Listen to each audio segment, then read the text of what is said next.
I'll stake my claim. I'll fight to survive.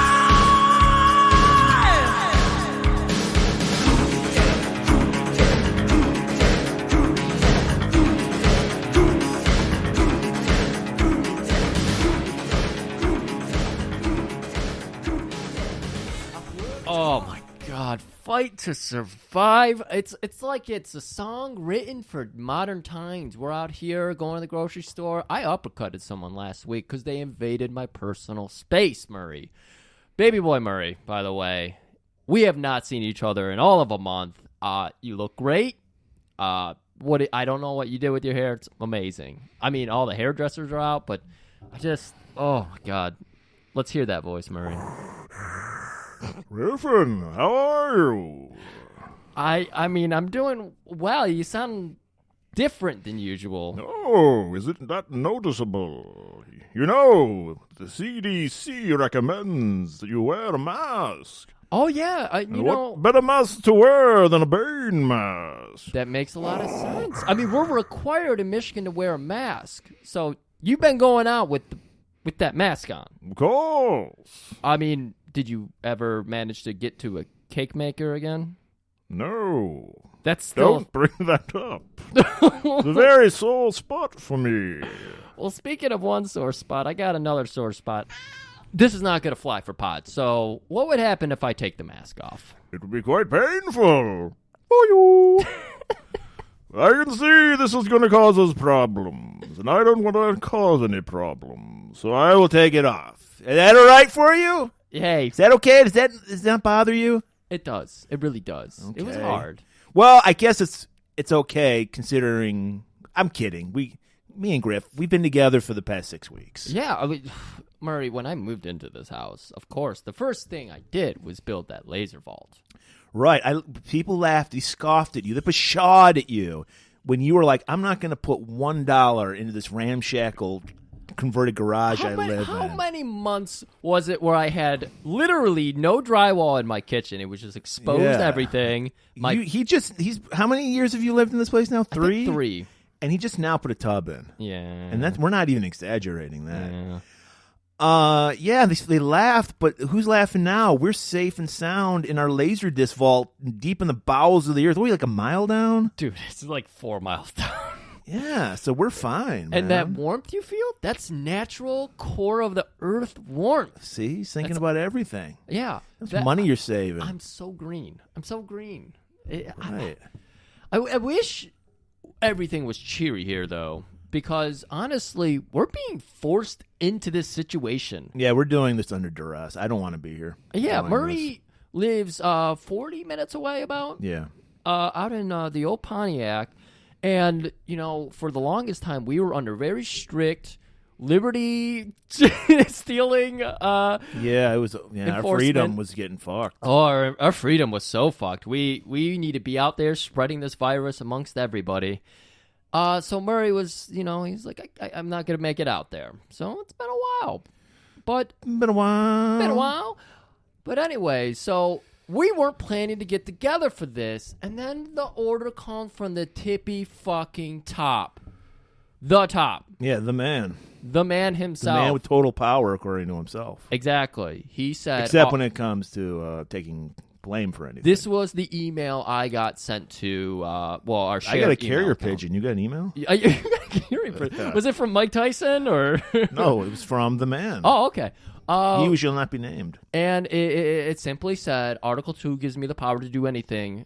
I'm deeming Merman Productions podcast an essential podcast. Yeah, we're essential business now. And as we mentioned, which is funny because we don't get paid to do this. No, we don't get paid. Just like essential workers that barely get paid. Can we fucking pay these people? Hazard pay. I'm glad you brought that up, Griff, because I just want to point out something. I'm old, Griff, so I actually watch commercial TV still. So I'm bombarded by all these commercials by these corporations. Oh, I've been watching a lot of TV as well. That are like, you're the best of us. Like, thoughts and prayers. And I just want to tell, first of all, you are.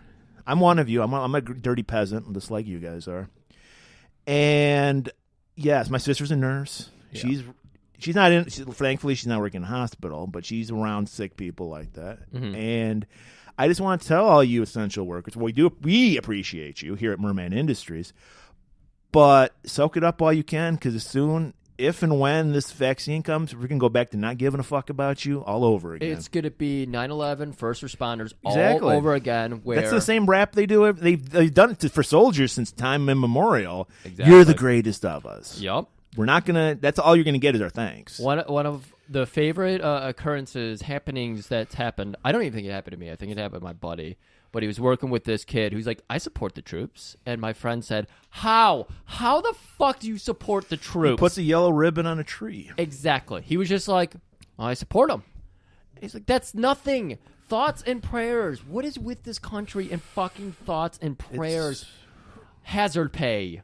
On top of their pay. No. They are the only thing keeping us together right now. No, Griff, we're fucked. So that's why I say, people, enjoy, from here on out, enjoy every Golan-globus Theater episode you get, because the shit's going to We're under the gun here. It's Mad Max time. There's literally 3 people on my front lawn pointing guns in at us. We asked them to remove themselves because of the acoustics, of course. I told them, I'll give you a haircut, whatever you want. Yeah. So, And, yeah, Article 2, gay, but Trump said, this came from our president. Well, Trump. he told me, they're on to me. They know I'm a fraud. I need a distraction. Yes. The greatest distraction of all time. Yeah, I know. Yeah, when we talk, people just stop whatever they're doing and they listen. Yeah, it's going to make everyone's quarantine a little easier because they're going to have 3.5 hours of us talking about Frank Dukes and because if you guys you guys are keeping score on our last episode, which we actually did like a month ago, but I think was only like a couple weeks ago, we said we were going to do Angel Town, the Olivier Gruner movie. But that name's a little too French for a president. Well, yeah. I was like, no, if I'm going to fucking die for this fucking podcast, I ain't going to die for fucking Angel Town. Fuck that. I said, we're doing big, bold, the best, the biggest canon movie ever. My opinion, my favorite Jean-Claude Van Damme movie. It's definitely the best. This is a tight fucking movie. And so we're like, we got to hit you with fucking all guns blazing, man. We can't just do a fucking Angel Town. That'll be next week. Yeah. But if there is a next week. If there is. But yeah, we're not doing a Jean-Claude Van Damme ripoff. We're doing Jean-Claude Van Damme himself. Oh, my God. It's been years since I've seen this. It was such a delight. Like, I mean, it's funny that you and Trump had the same movie in mind because he couldn't pronounce Olivier's name. That was part of the problem. Yeah. And so he's like, let's not do it about some French guy. Let's do it about... He kept calling him Omega Gruner. I don't know what that was about. But he was like, let's do it about a real American hero, Frank Dukes. Yeah. Murray, I think I know why Trump is obsessed with Frank Dukes. Can I read you something? Sure. Oh, my God. So... Today I came across a Frank Dukes, article. the inspiration, of course, for this movie, Bloodsport. Excuse me. Thank you. He has also sued Jean-Claude Van Damme for being better at Frank Dukes than Frank Dukes himself. That's settled, by the way. Okay. Jean-Claude gained a lot of money from that one.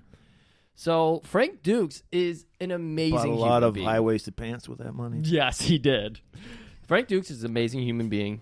According to himself. Yeah. He currently has a website that he runs called the Frank Report. FrankReport.com. It should be Getting Frank with Frank. Getting Frank with Frank. I love that so much more, but he's not that creative. Here's a little G&G trivia for you. The character of Frank Grills, our mascot, was based on Frank Dukes.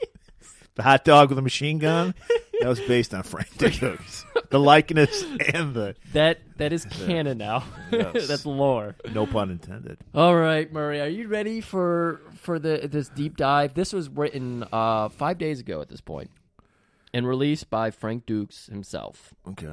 I thought you were going to say you're ready for the trailer. I was like, No. All right.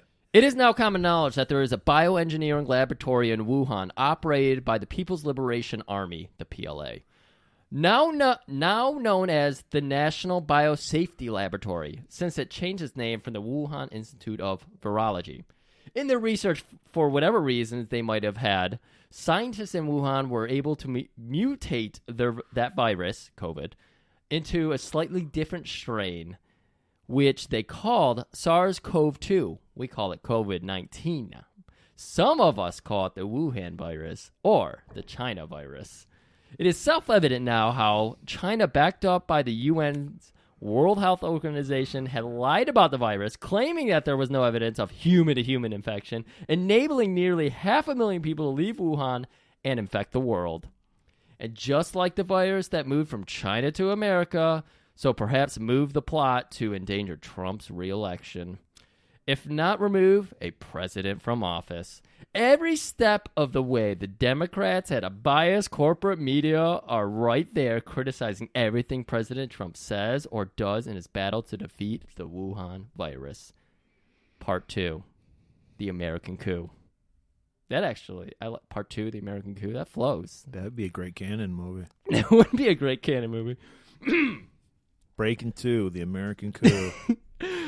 China's connection to America goes well beyond having exported COVID-19 to our shores. Too much of China's influence goes unnoticed, or in many cases, ignored. And China never misses an opportunity to assert that influence. The current pandemic, being an example, aided and abetted by the American mainstream media. Fake news. Fake news. China lobbied. This is where Frank gets way out there. He stretches the vocabulary. China lobbied vociferously for the appointment of Tedros Adhanom. I cannot pronounce that name, but he is the leader of WHO, the World Health Organization. Yes. Yeah. Dr. Who. Against the objections of the U.S. Apparently, we objected this. A sound investment given what has transpired in hindsight, with Tedros being the one who informed the world that there is no evidence of human-to-human transmission of the COVID-19 virus. He also said that there's no reason to interfere with trade and travel from China, practically calling President Trump a racist by doing so. The evidence indicates a corrupt and irresponsible media adjoin divisive partisan politics to undermine the existence of the U.S. dollar as the world's trade currency, which is one of the announced end goals of the Chinese government. Taking aim at toppling the U.S. dollar and Trump's effectiveness in combating the deep state, corruption, and returning the middle class and industry to the U.S. prompts China's external forces, like George Soros, to act against them. For instance, it is being alleged that Soros, in exchange for political favors, allegedly paid $33 million to facilitate the migrant caravan from Honduras. Is that it? No, there's like three. It all makes sense to me. I'm giving you 3 more paragraphs. This went on for 40 more minutes. I'm just giving you a snippet. I'm giving you a little bit of that sample so everyone goes to Frank Report. You get him a mini Frank. And reads this whole fucking report. He started tying celebrities into it. And is shit. it possible Frank... I always thought I was QAnon, but is it possible Frank is QAnon? I think Frank's QAnon. Okay, let me get these 7 paragraphs out.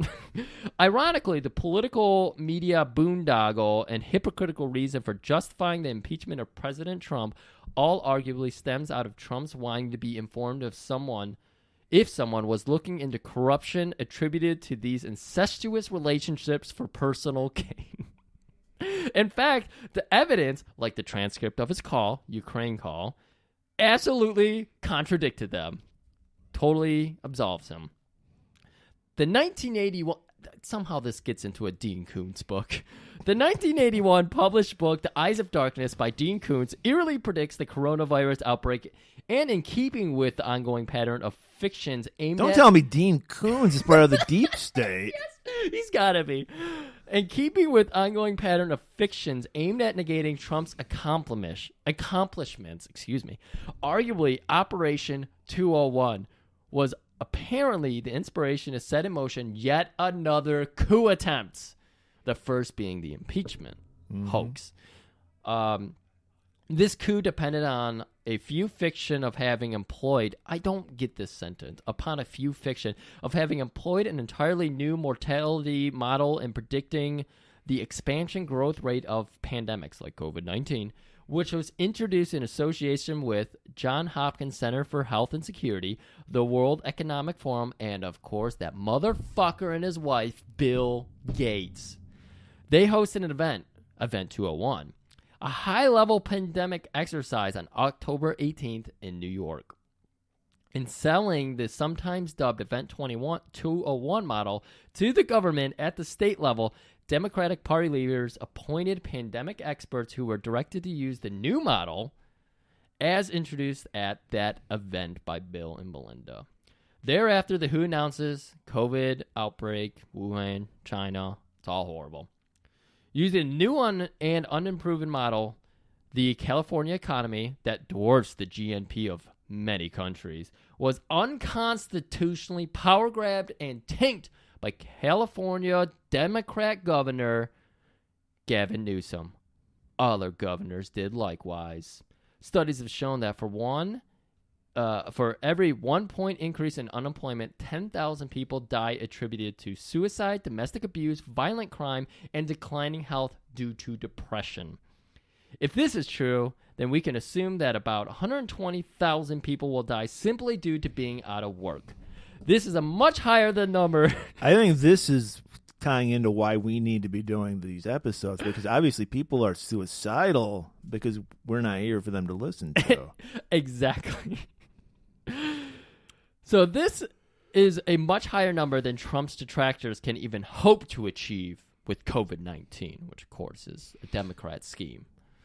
So COVID's not even the true culprit. Yes. It's the hopelessness created by it. Yes. That's going to really kill everybody. Yeah. Wow, that makes perfect sense. Yeah. One more paragraph. Here we go. Even social distancing, a new buzz phrase, has oh my God, I can't read this word. It's new to me. Has deleterious effect on society.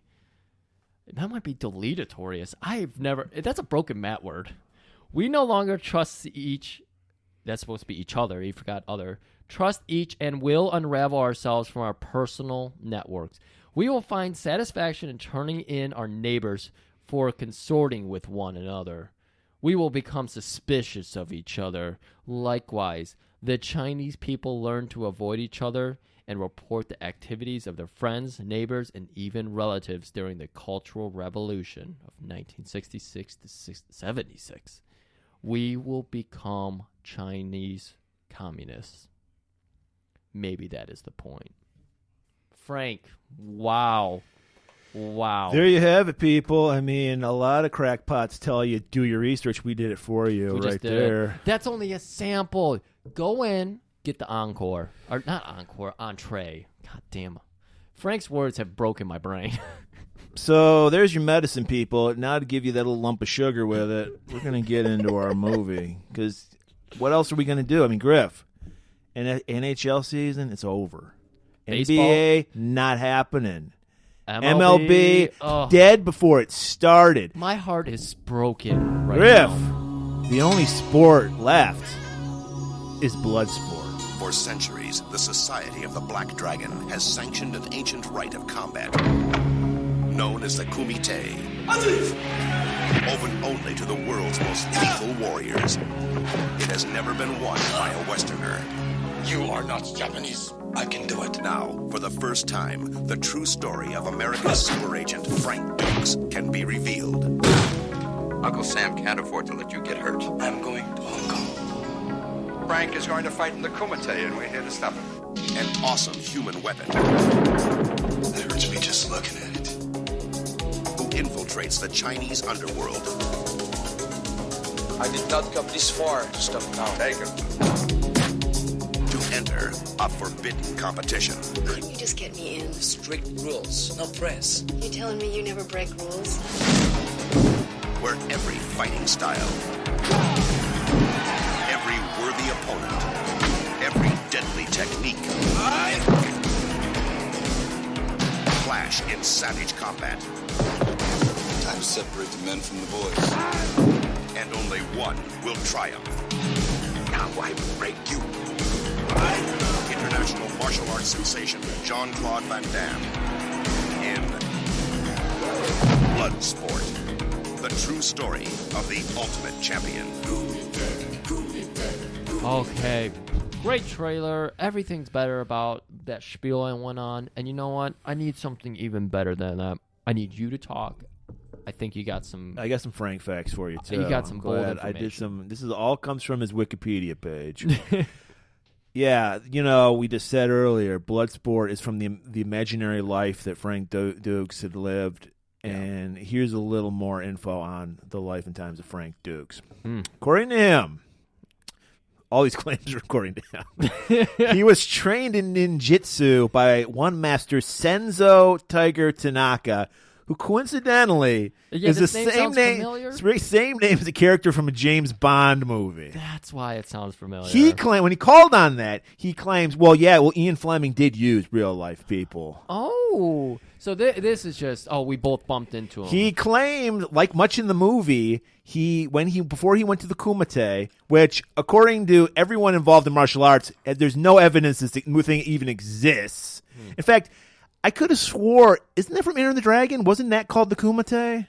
Like this tournament they have? I don't know if it was. I think so. But I know obviously that's where he got the idea. I have to imagine Kumite is like a katana thing. It's Japanese for tournament. It's Chinese for tournament. Oh, excuse me. Oh, my God.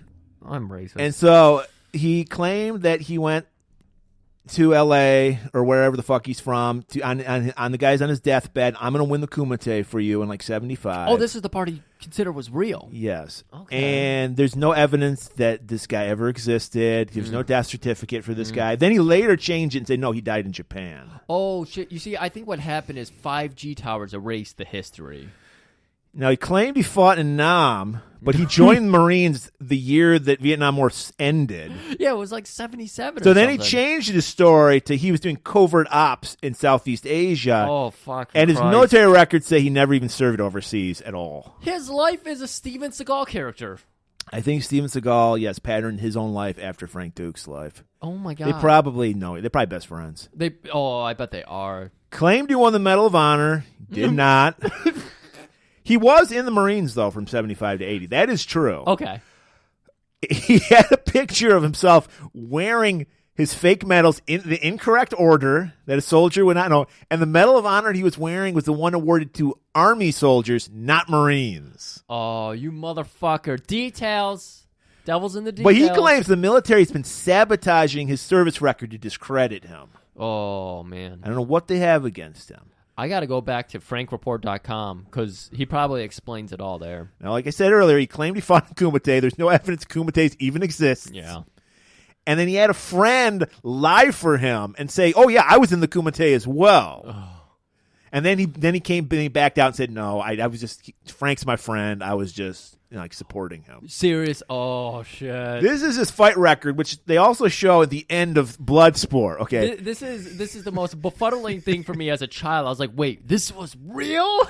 We all thought it was real. I mean, there's probably people right now that are like their crests falling because they believed in Frank Dukes. He was basking in our ignorance of the 80s and early 90s. This is pre-internet, guys. We believed everything we saw in the movies. Dude, I was like 8 when I saw this. When we saw Based on a True Story, we believed everything happened. Exactly. I thought he banged Janice. I believe. Wait. Griff, this is his fight record. 300. This was his original lie he told. 321 wins, 1 loss, and he probably let somebody beat him in that one, like whatever the Ray Jackson character in his real life, his buddy. Yeah. And 7 draws. 7 draws. He has since changed that to no. I'm undefeated. 329 nothing. Because if you're gonna lie, go big. Here are some of his bogus stats that also are at the end of this movie. Nice. His fastest knockout, 3.2 seconds. 3.2? This is what I don't understand. This is you can see this at the end of the movie. Yeah. Fastest punch with a KO, 12 seconds. Fastest kick with a KO, 72 miles per hour. Like, which is it? What increment of time are we using here? Yeah, I don't know. And then this is the most bullshit stat of all. The most consecutive knockouts, not even wins, knockouts in one tournament. 56. He fought. So apparently there was like a 1,000 guys in this tournament. It's more than the NCAA like fucking basketball tournament. Oh my god. We've established in this movie the Kumite takes place over 3 days. So he Yeah. fought like almost 20 times a day and knocked everybody out. That's what the UFC guys do, right? No, even like in the original UFC, they did have tournaments, but it'd be 3 fights in one night, which that's fucking almost impossible to do. Three. The same person fights. Yes, Okay. because they would have tournaments. Yeah. Okay, Oh, and then Jesus. after his military career, he claimed he worked covert ops with the CIA. Everyone in the CIA's never heard of this guy. The head of the CIA, General Norman Schwarzkopf. Remember, we all loved him from the Desert Storm. He's like, I don't know who the fuck this Frank Dukes guy is. Oh my god. He wrote a book called Secret Man about his exploits with the CIA, Jesus and it's full of plot holes. Like, people are just like, well, this makes no sense, and he's... So I'm gonna get you a nice leather-bound copy of that, and I'm just gonna write Frank Dux in it. It gets worse, Griff. He claimed his father worked for the Mossad before World War II. The problem is, Israel and the Mossad didn't even exist before World War Fuck II. Christ, this guy is just building life details based on snippets he hears on the news. Not even that, because there's no fact to this. Yeah, he probably heard it recently. He's like, "Oh, my dad worked for." These are pickup lines he used. Now, he also says he no longer has that Kumite ceremonial sword that Van Damme gets at the end of the movie. Yeah? Because he sold it Oh my to buy freedom for a boat of orphans. Wait, excuse And me. then that deal fell through. So he later rescued the kids from pirates. And got his sword back, though. No, I guess he just... Yeah, he just left that. He was Yeah. just like, this is a symbol of our transaction. Keep the sword. And this is the biggest one. And this one, there might be truth to this one, because I think Zen Masters told me this story. He claimed he stopped an assassination attempt on Steven Seagal. Fucking Christ. Murray... That's a story. I'm sorry. I'm too lazy to like. We decided to do this movie last night. This is very last minute. Yeah. I would have really looked into that Steven Seagal assassination attempt, but I just didn't have the time. You know, we're going to be doing other Steven Seagal movies in the future. Right. Apparently, Frank Dukes. I'm going to call him Dux because I want to, and I hate him. I'm going to call him Frank Dux. Didn't Jimmy Lynn or whatever? Apparently, Frank Call him Dux. that? What's that? Didn't Jimmy Lynn, the little Jimmy Hart looking dude? Yeah, that's what he called him. Yeah. Yeah, it's Dux. You must be Dux. You look like Ray Jackson. You must be Dux. Dukes. No, it's Dukes. Oh, like put up your Dukes. So Murray, I'm glad that we both kind of held back on the Frank Dukes facts because that man is full of fucking shit. You had a CVS. He should be president. He's so full of shit. You had a CVS receipt full of information, and you rolled it back up. Yeah. I could go on, but we got to get to Bloodsport. I mean, what are we, a half hour into? We are half an hour in, with maybe like 3 minutes. And we're going to talk about Bloodsport for at least 2 hours. So you guys get in your most comfortable seat. Me and again, light up a joint. Do what you got to do. We have not talked to each other. I have not talked to human beings in a long time. I am fucking thrilled. Yeah. We haven't seen each other in over a month. Yeah. So it's the longest time. We're all reminiscing. We're all getting back together. You, the listener, us, everybody. The excitement. Griff's cat actually bit me before we started the show. He's so excited. Man, that's how he shows excitement. That's how I know he likes me. He bites me. That's what you tell yourself. So, Murray, we start this movie, and of course, we're arranging that beautiful Kumite mat, and they're just sweeping it off. It's like we're watching a montage within a montage. This is why Cannon was the greatest. Well, I feel like this formula was new for this movie, and that's why they didn't have as many movies that hit it as big as Bloodsport, though.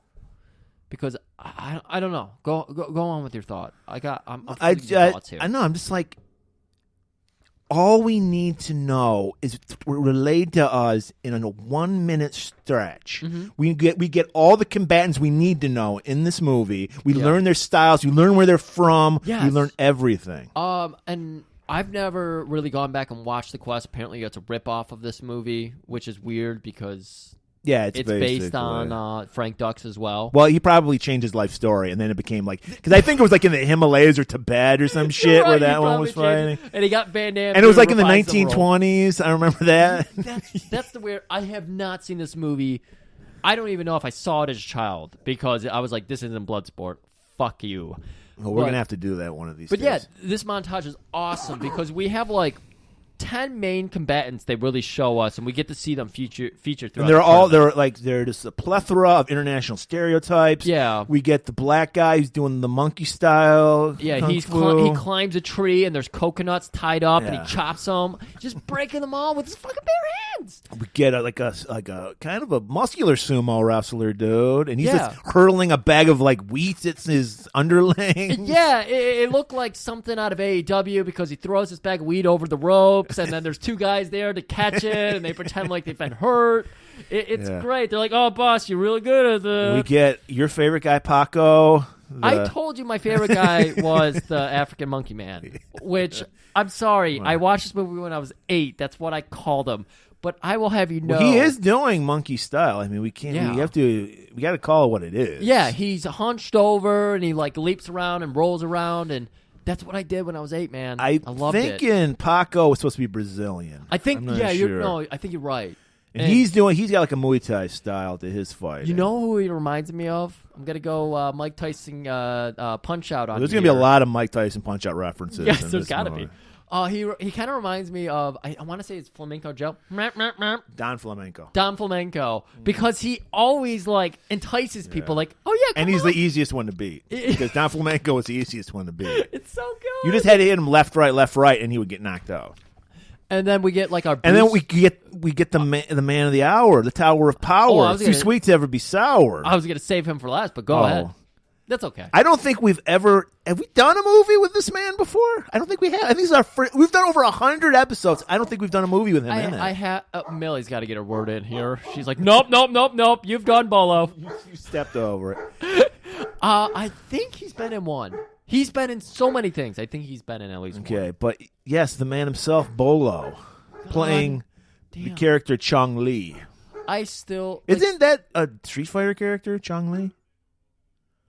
Chun-Li. Chun-Li. That'd be based on Chun-Li. That's the woman with the giant legs. Well, it makes sense because he has giant pecs in this movie. Dude, he's fucking. We got to sign that guy up to be a sponsor for our pec jelly because fucking hell, Well, man. Murray, I'll have you know, early production of Peck Jelly started on God, I can't forget Bung Lee. I can't remember his name. It's Chong Li. Chun-Li. But yeah, we started early testing on Chung-Li's pecs. But this man's pecs are so fucking amazing. The director told us, he's like, this is too distracting. Like, all our eyes are going to his pecs. The star of the movie is Mr. Jean-Claude Van Damme. Yeah. And we can't use it, sorry. And we were just like this, this is called being an entrepreneur. Sometimes you don't hit it out of the park at your first try. But we persevered. We're one line into this episode, and it took us 5 minutes, so... So what? You're enjoying yourself. But so we got him. And Chong Li, Bolo, Chong Li, we'll call him Bolo because we respect him, Mr. Bolo. I usually call him Bolo. He is breaking ice. Just fucking giant chunks of ice. Oh, and then were you going to bring up our man Ray Jackson? Is that who you were going to bring up earlier? I was going to bring up the Bruce Lees, and then I was going to bring up I don't Ray even remember Jackson. that guy. But Ray Jackson, who's played by Ogre. I don't know his name. He's Ogre to me from Revenge of the Nerds. Ogre. It is Ogre, right? Yes, it's Ogre. Okay. And he's just hitting the bag like a box. He has no fucking fighting style. We're seeing every fighting style and then no fighting style. He is a shade of Kurt Sloan, where he is just all fucking You know what his style is? Pro wrestling. Because he just does pro wrestling moves. You're right. He's Hacksaw Jim Duggan. No, he is. I think we've mentioned this guy. He's a dear friend of ours, Denny. Yes. If you imagine, we talked about him. Well, who is this Denny character talking about? Danny was in a Kumite, he would be Ray Jackson. I like it. It's hard. You see, you're right, but it's hard to imagine. But replace beer with weed, and then that would be Denny. It's hard to imagine him carrying that much weight. Denny keeps himself in check. He plays that hockey. Yeah. He's got a nice slim figure. Yeah. Oh, he's a hell of a man. But every time I see Ray Jackson, that's Denny. And so we're seeing all right. Like you said, 1 minute in the movie, I know everybody in it, everything I need to know. I have enough of a background to enjoy each fighter later on in the movie, and finally we get to the man of the hour, the guy to devour, Mr. Jean-Claude Van Damme. And he's in, Frank Dux was in the military, so of course. I think he was wearing the same outfit he wore in Black Eagle, that weird kind of football. He loves the unitard. You notice that? You're right, yeah. And then this guy comes in. Hey, Dukes, time to hit the showers. The colonel wants to see you. He's got like what do they call the little punching bag? Speed bag. Speed bag. He's got the speed But he's bag tippy-tapping it. But he's tippy-tapping it with his feet. This bag is up like 9 feet high, and he's just fucking wrecking it. That's great. And the guy's like, Colonel wants to see you. Because we learned that, I guess he this is very important. Kumite, he's in the Army. And the Kumite is very important to him, so he asked for like a leave, I'm assuming. Yeah. To go 3 days. All he needs is 3 days. 3 days. And they're like, no, you're too important. The colonel heard that you want to go to Hong Kong, so he really needs to talk to you. Well, all right, but I need to go shower. I'm so dizzy. That's my French accent. He's like, all right, you got 2 minutes. And the guy is there watching him shower. I don't know why we didn't get the Tango and Cash glimpse of it, like just the slow rise of. We got a little later on. We get a little. Of that. We do. But I'm surprised they didn't fit in two. John Claude was probably like the because second one. you got to remember it when Jean Claude's earlier movies, we always got a split. And we always got a butt shot. Mm-hmm. And then he kind of, when he went into PG territory later on, we left canon. Yeah, Lionheart features no butt. No, there is some butt in Lionheart. Oh, you're right. Yeah, there is. Time Cop has some butt, too. Yeah. But Maybe after that, he's like, no, I have a family-friendly action hero. Yeah, after maybe like 95. Sudden Death didn't have any butt. No, it didn't. I don't think it had splits either. I don't think he it probably did. got too muscular. Because we discussed it on our Sudden Death episode, which you need to go listen to, that he tried to remake himself. Like he hardly did any martial arts in that movie. He was trying to be like Bruce Willis or something like that. Yeah, exactly. That's the perfect call. He was trying to be Bruce Willis. And by the way, that is a great replacement for hockey in your life right now because it is a hockey movie. Yeah, right. So after you listen to this, go listen to that. So the guy's like, come on, it's been 2 minutes already. You need me to lather up your back? And then he walks in. There's some hard to reach spots. I know because I shower. And then he walks in, and the showers are like you said, like Tango and Cash. All the showers are running. Every one of them. It's like 1.5 yards. I switched to metric, by the way. Very wasteful of fucking water. Wait, yard is not metric. No, it's not. Meter and a half. My brain is melting. Thanks, quarantine.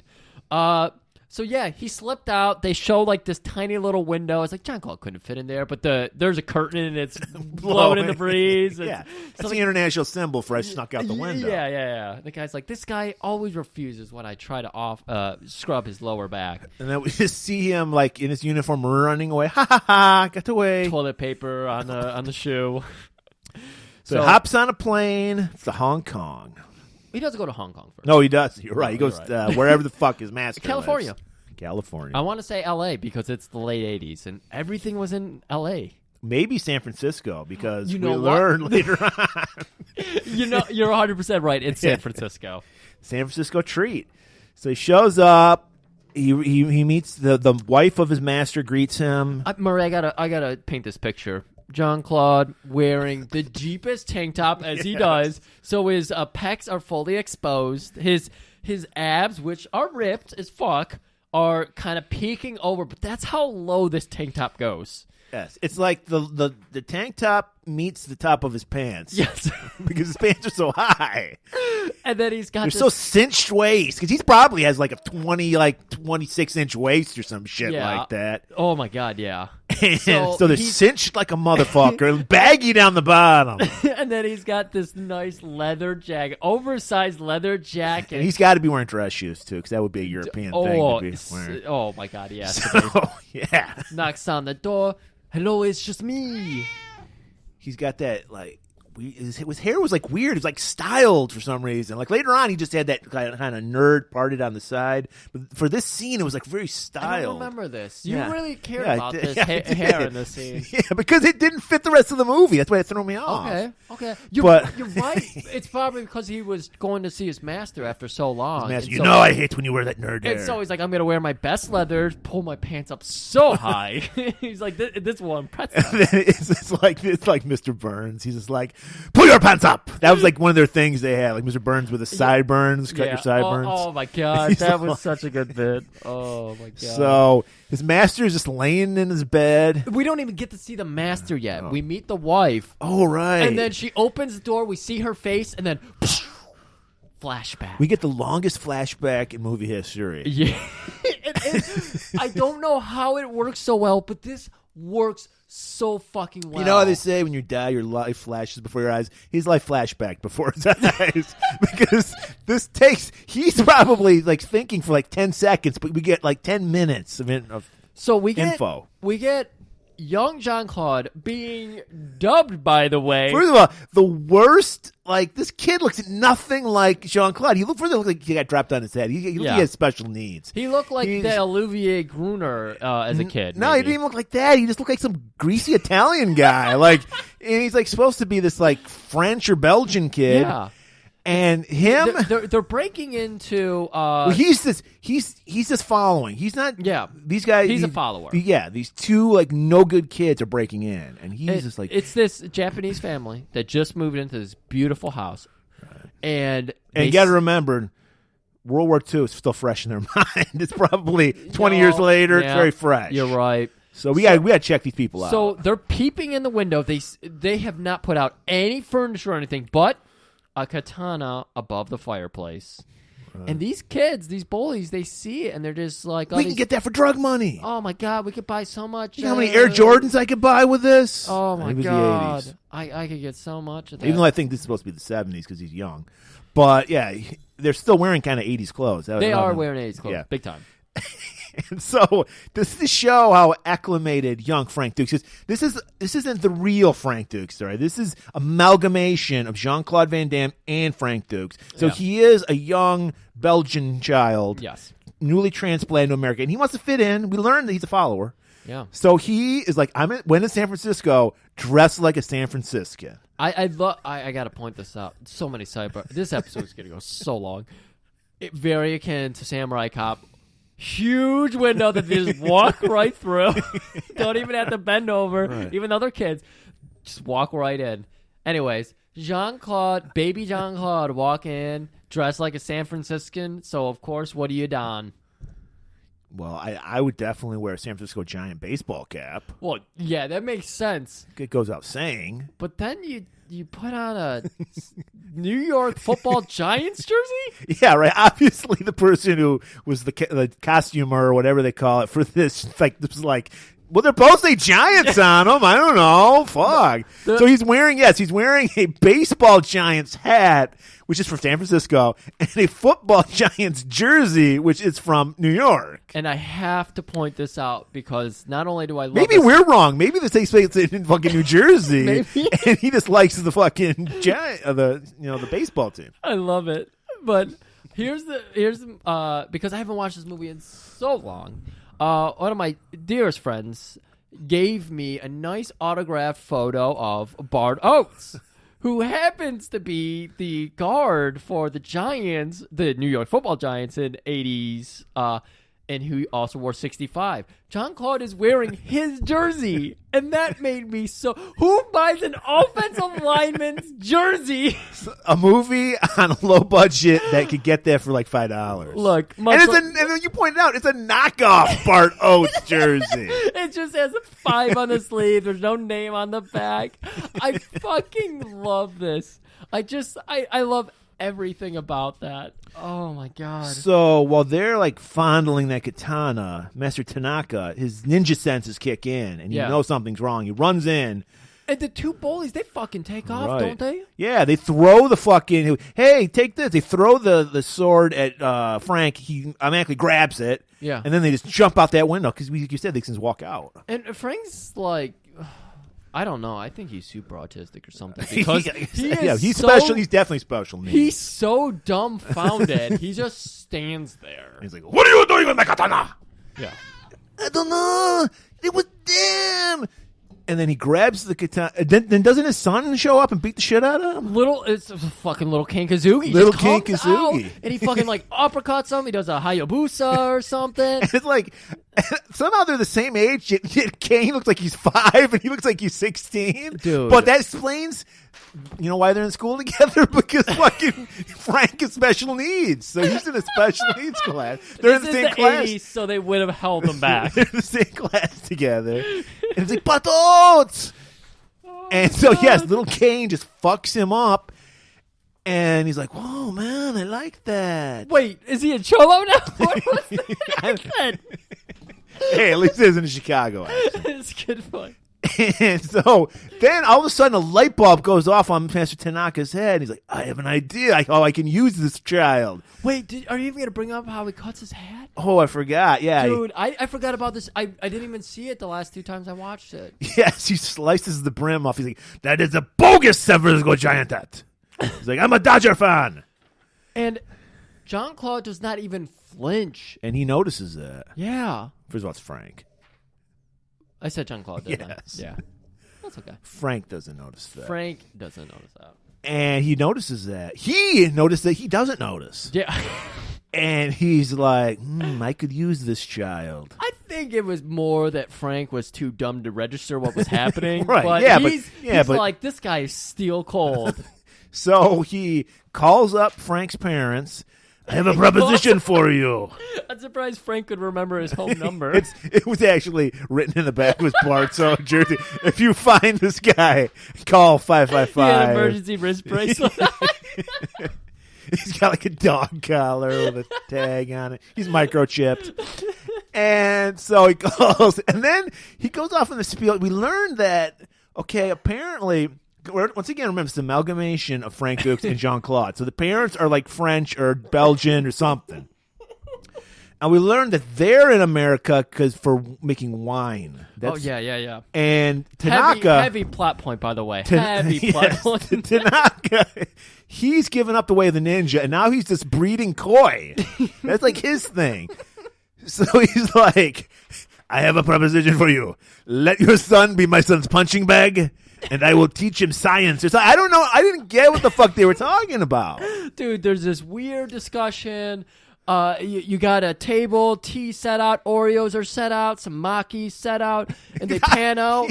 I was under the idea. This is what, because I'm like thinking sensibly. I'm not thinking like Frank Dukes and like 4D chess. I'm like, okay, so what he's offering the proposition is, I'm going to train your son in martial arts, and you'll teach my dumb son like how to make wine. I don't know. And then it's like, no, that's not it. He's like, I want your son to be a punching bag for my son so he can learn. And they're like, well, he's pretty dumb already, so why not? Oh my god. So yes, they basically sell their son to Master Tanaka. Okay. And the son calls him a fucking round eye to throw it in. He's just, yeah. And this is the weird thing too. Like, so I'm like, okay, this is an Enter the Ninja scenario where you got the round eye who's better. So the show Kazugi's character would hate him, but no. Wait, what movie did you reference? Enter the Ninja. They did that at Enter the Ninja? Yeah. I was thinking of what was the samurai one we did? Because that had the American same Samurai. American Samurai. Yes, that was it always is it. There's a million movies where a white guy is better at martial arts than the Asian and guy. it's like his stepbrother or whatever. Right. Yeah. So they're like, there's a little bit of a rivalry, and Dukes, he's pissed, man, because he realized he puts it together. Oh, I'm just here to get punched by your son. There's that, and then he's not learning like the roundhouse and everything. He's like, I want to learn the roundhouse, Papa. He's calling the guy Papa at this time. Bear in mind, like we didn't say it enough already. This is all being dubbed. I don't know why they're dubbed. This kid might be special needs, this actor, because I don't think he's ever been in another movie. Maybe they picked him off the street. I love that as a kid, I was so stupid. I did not know how to like detect these types of things. So I believe this character 100%. So I started watching this movie when I was like 8. We said, there's tension because of the mastery of the canon. They can just give you so much information so quickly. So the very next scene, we're at school, where once again Frank is 16. This kid's like 6. They're in the same class together. He's got a little trash stash growing. He's fucking, oh my god. And apparently we thought this was Kane. This kid's Shane. Yeah, he's getting fucking. He can beat up fucking a fucking mentally challenged guy, but he can't beat up a regular kid. Was this Enter the Ninja where they had the scene where that was Revenge of the Ninja? Revenge of the Ninja, where Kane gets in a fight and he starts fighting all the bullies, and they're towering over him. identical to that, except that this is Shane. So we get this. This might be another side of the school. You know? So, yeah, Shane gets his ass Yeah, beat. because remember, Kane, he loved his Dodgers gear. So Yeah, that's a good This point. guy loves the Giants gear. Yeah. So fucking Frank Dux walks up. He fucking throws his cigarette out because he's a broody teenager. He's like 20 years old. He's like, hey. He's tower overing these kids because they're like in the same grade as Shane. Or what's the son's name? Shane. Shane. I love it. So he's Shingo. towering over Cheeto.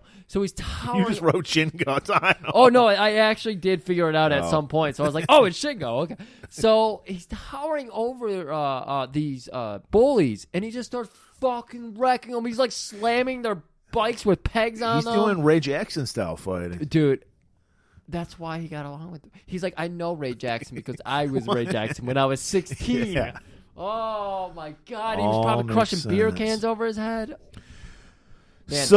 So then there's a respect. I just gotta applaud ourselves here because we are helping people realize the side of Bloodsport that they never saw. Right. That's what we do here. That's what we do here. So Shane and Frank, they respect each other now. Yeah, he helps him back up. He picks his books up too. That's a fucking cool move there. So then we learn, and along with us learning, Frank learns about the Kumite. We learn that the whole reason That's that right. Tanaka is training his son is because, and I'm assuming that katana that Tanaka had was when he won the Kumite. Yeah. So this is a family thing. This is about Yeah. honor. It passes down per generation, and Papa Shango's picked this up, and he's like, I want to go on and be the Kumite champion for my dad. So flash forward, like every great We're- canon movie. We do a lot of time jumping here, guys. Flash forward in our flashbacks. Remember, we're still in a flashback. Fucking Shane's dead. Like he's just we never learned how he died. Ow, Corbin. Fucking hurt my elbow. Corbin got him probably. Corbin? You mean COVID? Wait, Corvus?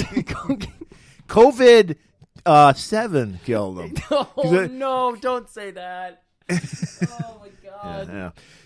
Please don't confuse that. It's 19 because of the I year. know that. I'm just saying it out loud. And so Everyone fucking knows that. Tanaka's heartbroken because he can't train around die for the Kumite. So he's like, no more training. Yeah. And he's like, you haven't trained me. All you've been doing is using me as a punching bag for the past he 5 also years. explains that this was a generational thing, son to son to son. It passes on like a hairline, you know? It just Well, we goes. learn, not only that, we learn there's heartbreak in Tanaka because he had a family before this. That's right. And he lost them in Yep. Hiroshima. Mm-hmm. Mm-hmm. And so he's like, this was my chance. You know, I had a second chance in life with his son, and now he's mysteriously dead. We're never going to talk about why, how, or whatever. He's dead. That's Yeah. all we. And he's like, you can train me. Yeah. Of course I can't train you. You are Japanese. You got round eyes. And so Frank is like, no, you must train me. He hits him with this, like, you said you could never be one style. We have to meld our cultures. He does hit him with Yeah, some... to win the Kumite, you must do multi-styles. Yeah. And so that hits the pops. Tanaka. Tanaka. Tiger Tanaka. Tiger Papa Tanaka. He's just like, oh my God, this kid's right. I hate it. For the first time ever since I've known him, he hasn't been a punching bag. He's right. Student becomes a teacher. Oh. And so Punching bag becomes we a teacher. start getting some great. I think, does it start out with a young Frank's montage and meld into the Jean-Claude? If there is a young Frank, it's one frame. You barely see it. It's a subliminal message because I think it does go instantly to Jean-Claude where his hair's a little bit kind of longer, so he looks younger, and we pick up the training from there. Right. So this is our second montage of the movie. And we get the classic. You've seen it in Kickboxer. Yep. We get the stretching. Stretching is last. You got to say you can't lead with that Well, one. we all know that. Stick fighting. He tries to teach him how to take a bra off with one hand. They threw a little revenge. It's the 80s. We get the fucking grab the koi fish out of the pond. Yes, grab it. Blindfold fighting. Bear in mind everything blindfold wait staff. That's later. It starts with fighting because you got to feel. You got to be able to defend a punch blindfolded. Call me first. crazy, but I think everything he learns is going to come into play later on. There's something about this. Kanan really learned how to go back to foreshadow. You know? So they are setting it all up like that tea party you wanted to get into. Right. But Jean-Claude, we don't really get to see. We do kind of get to see him progress a little bit, and it's not until they get to the stretch machine that he really, which Jean-Claude loves to do the stretch machine. Right. He did it in Kickboxer. It was the original prototype for that Chuck Norris thing, the exercise machine that he had. Oh, the Total Gym. Yeah, Total Gym. 2000, by the way. It's 2000. Again, named for the year. Well, right, because this is 88, so this Yeah. is the prototype, like I said. Yeah. They didn't perfect it till 2000. And so Jean-Claude gets stretched completely out. And at first, he's wincing in that pain, man. He can't handle it. It's too much for him. And Shinaki, I'm sorry. I can't. Tanaka, you racist Tanaka. fuck. You round-eye fuck. Ah, thank you. I needed that. He can't handle it, and he starts crying out in pain. This is Frank Dux, by the way. It hurts. Oh, it hurts so much in my groin and in my pits. And finally, What? pits. I've never heard anyone hurting in the pits, but okay. So Tanaka turns his back on him. He's like, this Hopeless. This French bitch is hopeless. It's like, you know what? I'm going to teach you how to do blind tea. I'll just teach him how to serve me tea blindfolded. I'll make that into some kind of training. Yeah, so we get a scene of him serving his Tanaka and his Come on, wife. Murray, you're what? going too far No, again. I'm not. You are. I'm going exactly what you have written down. Okay, go ahead. You're actually ahead of me. Oh, okay. So- Is the blind tea first? Yes. Oh, okay. So we get the blind. He's just serving tea blindfolded. Like, how is this a martial arts thing? It's fucking Karate Kid. Karate Kid come out before or after this? Before. I was gonna say this is probably before, so I think they kind of borrowed this scene. So it's like, flip the script and make a white man your servant. Yeah, Tanaka sitting down. Unlike what's his name, Miyagi. His wife's still around. His second wife, apparently. Right, yeah. And so he's serving tea. The wife is fucking smiling ear to ear. Yes. By the way, she has not aged a day. No. Neither one of them has. That's a good point. I forgot about it's that tea they're drinking. Yeah, Whatever's so- in there. Ancient Chinese secret. secret. I think they're drinking Duda coffee, You but think- I think so. It slows down the aging process. it does a lot. And so, we get that beautiful. He's like, maybe he's picking stuff up. He actually served tea without spilling a drop. See, I thought this is where they were going with this because Tanaka takes empty glass and puts it in front of him. I thought what he was trying to do is be like he's going to pour it where he thinks the glass is. Right. He moves the glass, lifts his arm, and tries to chop him in the face. I was like, what? That's where we're going with this? Now, yeah. But Frank Dux catches it. Right. And then he's like, he's learning. And then we cut back to him back on that fucking stretch machine. I mean, I don't know why you're cutting away from the wife's face because she's ecstatic. she was ready to fuck. I think that's what Tanaka was doing here. He's like, I need to get my wife ready because I want to bang her tonight. We're going to make a new son tonight. But yeah, we go back to the stretch machine. That's probably why they tied him up and left him out there because they wanted to go fuck. And then he's like, my Pete's! And then he flexes Thank his you. Pete's, and the fucking thing collapses. It explodes. He doesn't. He doesn't break the ropes. He breaks the things holding the ropes. This time he doesn't say anything. You see him close his eyes and he's in pain, and Tanaka turns his back. But then he starts hearing like the tension in the ropes and then in the structure. So he turns around and Jean-Claude is dead-eye staring him in the face. A little bit of a chub going. He's a little excited about himself. He's a little into himself. And he's just pulling the rope. He has elevated like 4 feet somehow. He's hovering at this point. He's almost standing vertically. He got the glow. He did get the glow. and he can't stop the glow. So the fucking machine just explodes. It's not really a machine. It's just ropes and pulleys. But you get my point. It explodes. And he's like, you're finally ready. You can actually stand up in this machine. So we get the scene where he's got that katana from earlier. Keep in mind, we're still in this flashback. We're about an hour into the flashback. Still in the 20 minutes in the movie, hour into the flashback. And he's like, you have earned this. And then does Frank just basically go like, no, I have to earn my own? I don't remember what happened to this. I really don't remember. I thought he was just like, I accept. I don't remember anything. So that breaks him out of his flashback. So now we know everything we need to know about the Frank Dukes character. Why he's affiliated with Tanaka. And how he learned his martial arts. Why he needs to be in the Kumite. And, of course, why he did his hair the way he did. Right. Did that explain it for you? No, I'm a little foggy on that. A little but foggy, we okay. only have 90 minutes. So he gets to go see Tanaka, who his wife. I don't remember the wife's name. I don't know if She had no name. They never mentioned her name. So she's like, of course you can see him, but he's in bed. So we get to see Tanaka in bed now, and he's lying there. His eyes are wide open. He's like, "Are you sleeping, Papa?" Do you sleep with your eyes open? Fucking idiot. He's still got a little resentment. He's like, "You're not my son." Bart-san. And so he's just like, I'm going to the Kumite. I'm going to Hong Kong. And then he's like, finally, I can die in peace. Yeah. Win the Kumite. So. Did they do the fist hand thing that Jean-Claude likes to do? Probably. Yeah. I haven't seen this movie in a while. I'd never noticed how much Nine Power of the Ninja hand gestures are done in this movie. I was very happy to see that. I checked to see if Sho Kazuki was the fight coordinator. He was not. It was Frank Dukes. Murray, I appreciate all that you have crafted for me over the years, but I really hope in the future you've given me 3 of the 9 powers. I really hope I get more ornaments. I don't think you're ready for more than those 3. I keep them up there. I got them in full display. Anyone who walks in my house knows. No, I just don't think physically you're ready to. You still need to master those 3. Oh shit! I can do. I can definitely do all of those.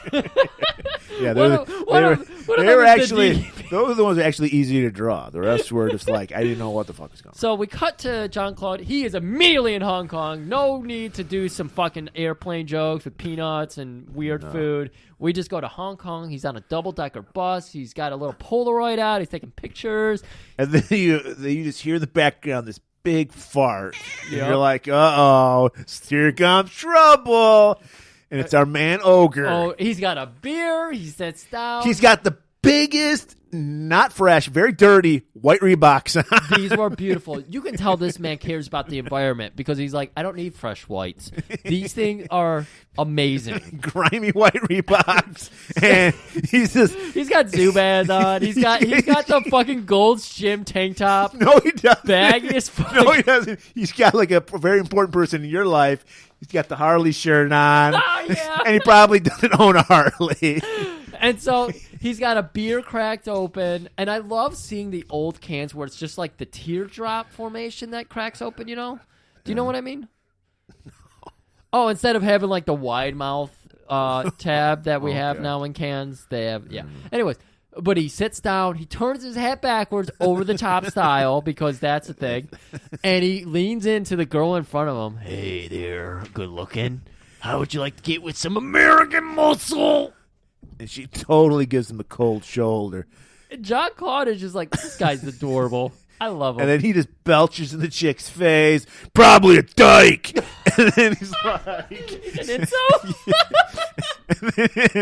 and then he winks at Jean-Claude and he goes, this would be my best friend. Oh, my God. So then they do a little small talk and they learn they're going to the same hotel. Yeah. It's like, you're in the Kumite too? I don't even think they do. They don't. You're right, they don't. They just go to the bar. Because there's this great scene, this great video game scene. Yeah. No, so Ray Jackson. Wait. Paint a picture. You're right. Go ahead. So Frank, he goes to check in. He notices that lovable imp from the earlier in the day on the bus is playing a video game. The classic karate video game, which I fucking hated because it made no fucking sense. The game looked awful. Yeah, have you ever played it? I had no buttons. It just had 2 fucking joysticks. I think I've seen it one time in my life, and I was like, I don't have a quarter to spare. But I really do want to play it now. I put a quarter in it and lost like in 5 seconds. I was like, what? Like, because it made no sense. I guess if you played it 5 million times, it would make sense. But yes, it had just 2 joysticks, no buttons, and it was just basically a karate tournament.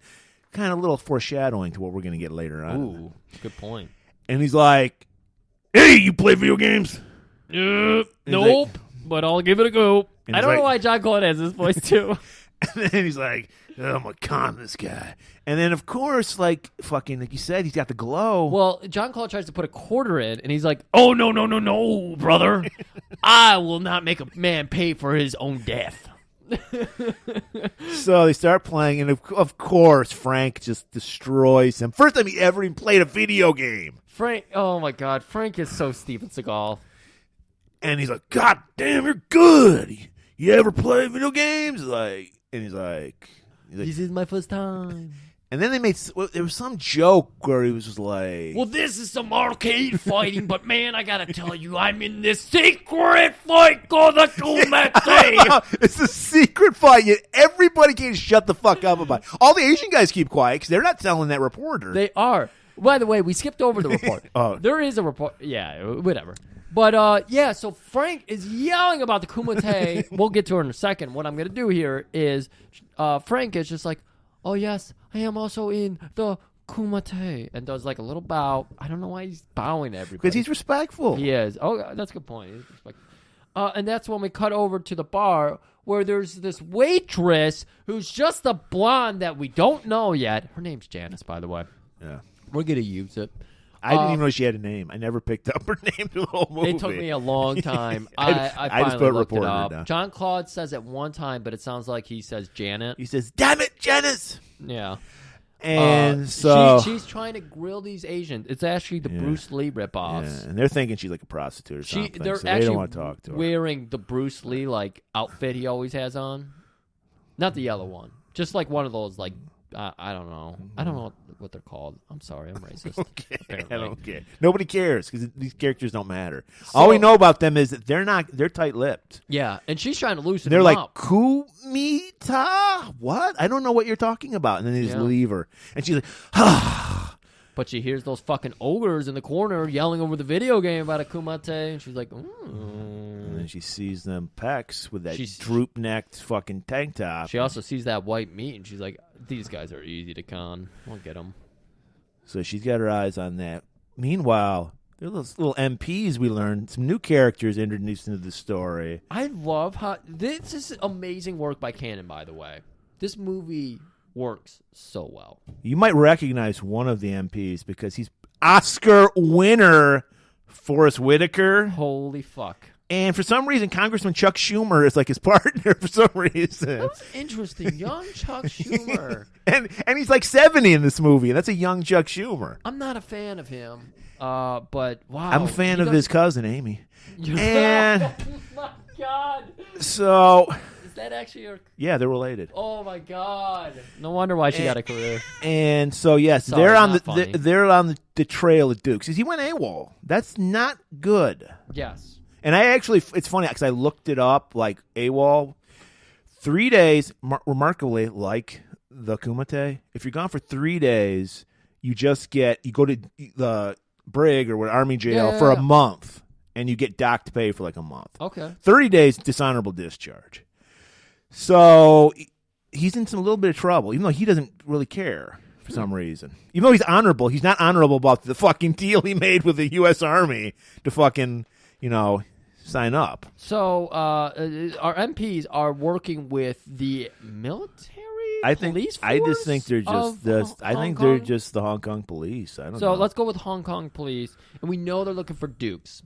And then we cut back. I think at this time they just get their orders from the army. They're not even in Hong Kong yet. No, I'm pretty sure they're. Yeah. No, I think you're right. I think they are just getting the So orders the to go colonel, to the Hong colonel Kong. that we were supposed to meet earlier is like, get this motherfucker. I think you're right. I think And they're you're like, right. yes, sir. And meanwhile, this guy should be retired. He's 70 fucking years old. Yeah. I'll Two do weeks. it. I'll help you. I'm gonna get this guy. He's the very reasonable one. Yeah. Forrest Whitaker, I think Rollins was his name in the movie. It's like Hellman and Rollins, I think, were their names. Yeah. He's the hothead. Yeah. And he's like, no, we're gonna do it nice here. And I we're like gonna that get they 'em." give them like 80 cell phone tasers. That was a nice touch. Gigantic. They look like fucking Star Trek Next Generation phasers. I like that. And so so we meet these new characters, and then we meet my favorite character. Yeah, because Frank is like, wait. How are we gonna get around here? I'm sorry, Ray. He's like, Oh, man, I got to tell you, all these video games are great, brother. But I got to get back and take some shut-eye because I got a big match tomorrow. What hotel are you staying at? Deluxe! I'm staying at let's get a cab. So they arrive at the Lux, which is not the hotel name. I just don't know what to call it. Well, where were they? Where were they at with the fucking video game? That was just the Kumite bar. Okay. There was just a I thought that random- was a hotel bar. No, that was a random bar they were. They weren't hanging out checking. at. I thought they were checking in there. I don't think so. But then a guy comes up and goes, "Hey, Mr. Lin wants to see you." At the hotel. And then we meet one of my favorite. They go to check in and Lynn shows up. Well, somebody says Mr. Lin because they just want to establish his name was Mr. Lin. Oh, okay. So then we meet Jimmy, mouth of the Southeast Asia, Lin, because he looks like an Asian version of Jimmy Hart from WWF. And he's like, "Hey, baby, how you doing, baby? How you doing?" He's got a megaphone for some reason. He's got the tie, the piano tie on. God, I love him. He's like, "Glad to meet you. It's hey, are you Frank Dux? You look like a Dux." Actually, I reversed that. He says, "You look like a Jackson. Are you Jackson?" And that must make you Dux. First of all, we've seen enough of these movies. If you look like a Jackson, you're a black guy. but this one, Cannon was like, we gotta even it out. Because who's our favorite Jackson in canon? Steve James. Steve James, Curtis of Jackson. course. Curtis Jackson. Oh, 50 Cent. So It's Ducks, not Dukes. and he's like, "Well, whatever the fuck. I'm gonna take you, baby, where you need to go. And let me show you the ropes. Let me tell you everything." So now we get a nice little info dump about Hong Kong underworld, the Kumite. You see, when I started hearing early on about like Hong Kong's fight, I was like, I know, because Bloodsport taught me when I was 8. Right. And this is the history lesson. So, I mean, here's the thing. Hong Kong is basically the New York City of Asia. I mean, there's tons of money there, but there, like every city, there's that underbelly. Mm-hmm. And he's like, and we'll learn in our next movie, Angel Town, never go past 4th Street. 4th Street is where you do not cross. And he goes, because if you do, you better protect your nuts. I love it. So this is a tour, and he's also taking them to the Kumite grounds. Yeah, he's like, Ogre, the horrors are there. I know you're gonna want to be there. Yeah. They're the fucking high-waisted pants shop is there. He gives them a little card with like the I'm sorry, the symbols. I know there's like several different like languages, Kanja and Kinja and shit.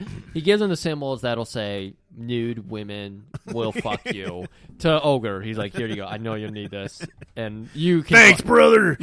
Where do I cross some leaders? But they go up to this alley. Give me some of that sake. Y'all drink. They go up to this alley, and there's people waiting there, and they're in their suits, and it's like, okay, we're in a slum, and there's people in suits. Nothing weird about this.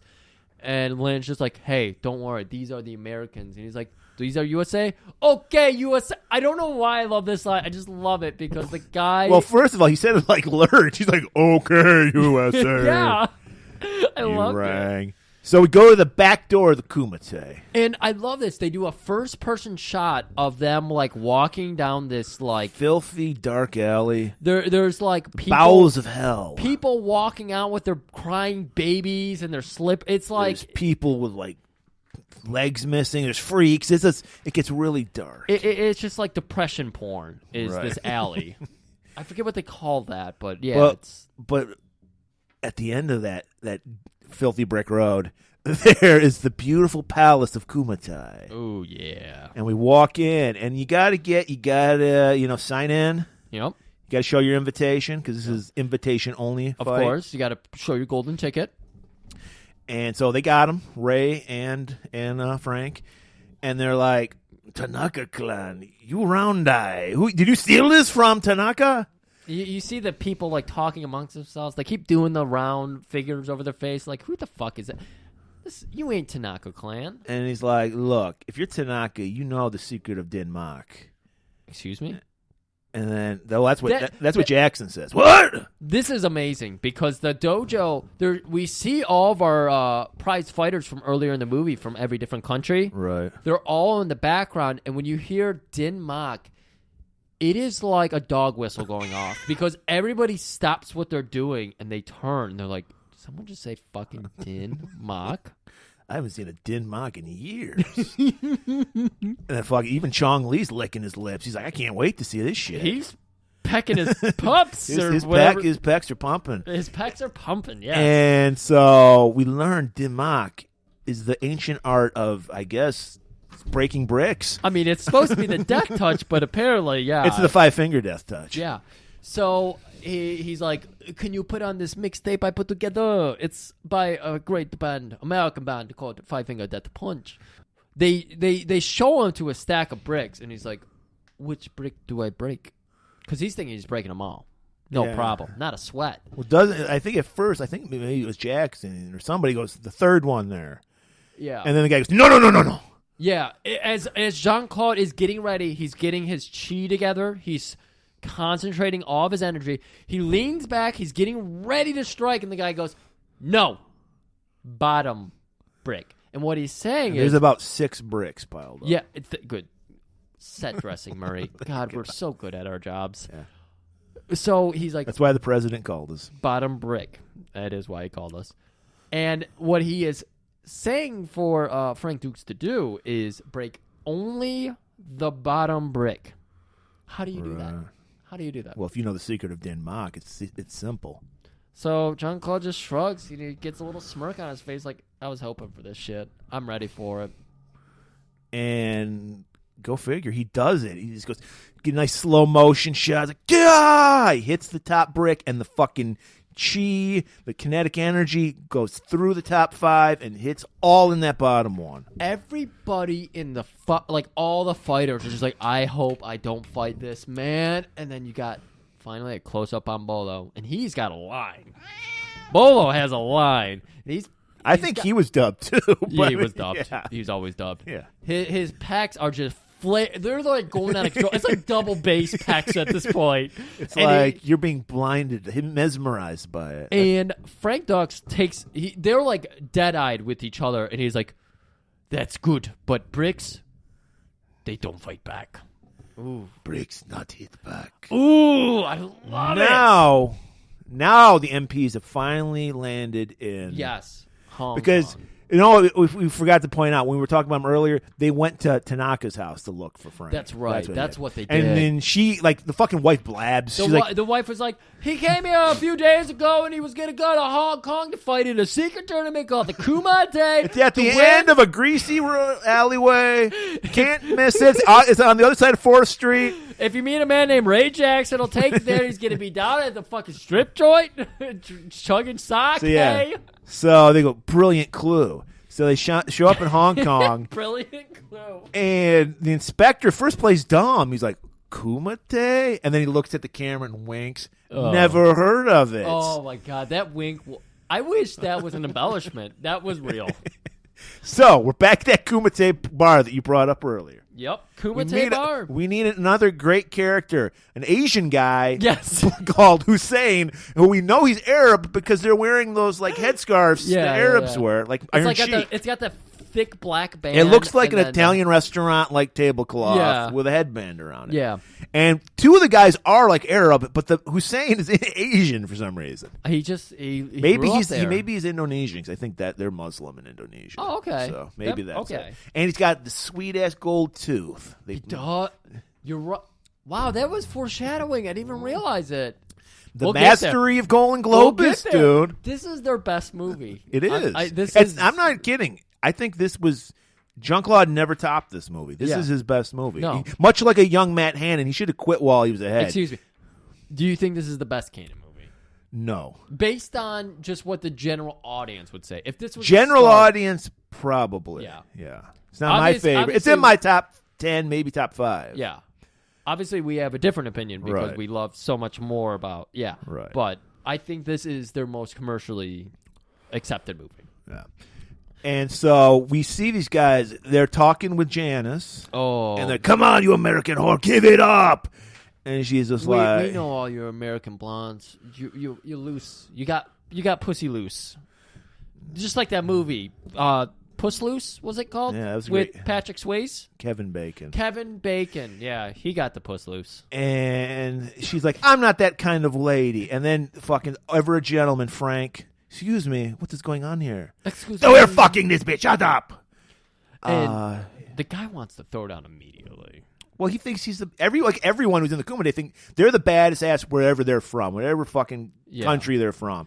But he's never met Frank Dukes. I mean, Frank is totally calm, cool, collected. Ray ready to fight. Yeah. Ray's like, let me fuck this guy up, brother. He's got a half a beer and I want to drink it. No, Ray. We cannot fight here. he's like, what do you say we fight for that pussy, bro? They're totally ignoring that she's even there. Oh, yeah. She is definitely a third wheel in this situation. And Frank goes, hey, I got a better idea. Well, if they fight, we learned the rules earlier, by the way. We didn't go over the rules. But basically... Oh, we learned the rules later on. Oh, but there is a simple rule where you cannot... Lynn teaches us this rule. You cannot fight outside of the kumite. And if you do, you are disqualified. Right. So Frank is just like, Lake, guys, we cannot go out in the alien fight. So I got a new idea. I'm going to put this coin in your palm, and I will pull it from your palm. Before you can close your hand. And he's like, that sounds... you can't do that. It's like, well, let me try. So Hussein puts his hand out. He puts. And of course, if I win, I get the good puss, and you go home and wank it to your buds. And you circle jerk it. And he's like, well, that sounds like a good deal because there's no way in hell you can get this coin out of my hand. I'm the fastest there is. That's why I'm in the kumite.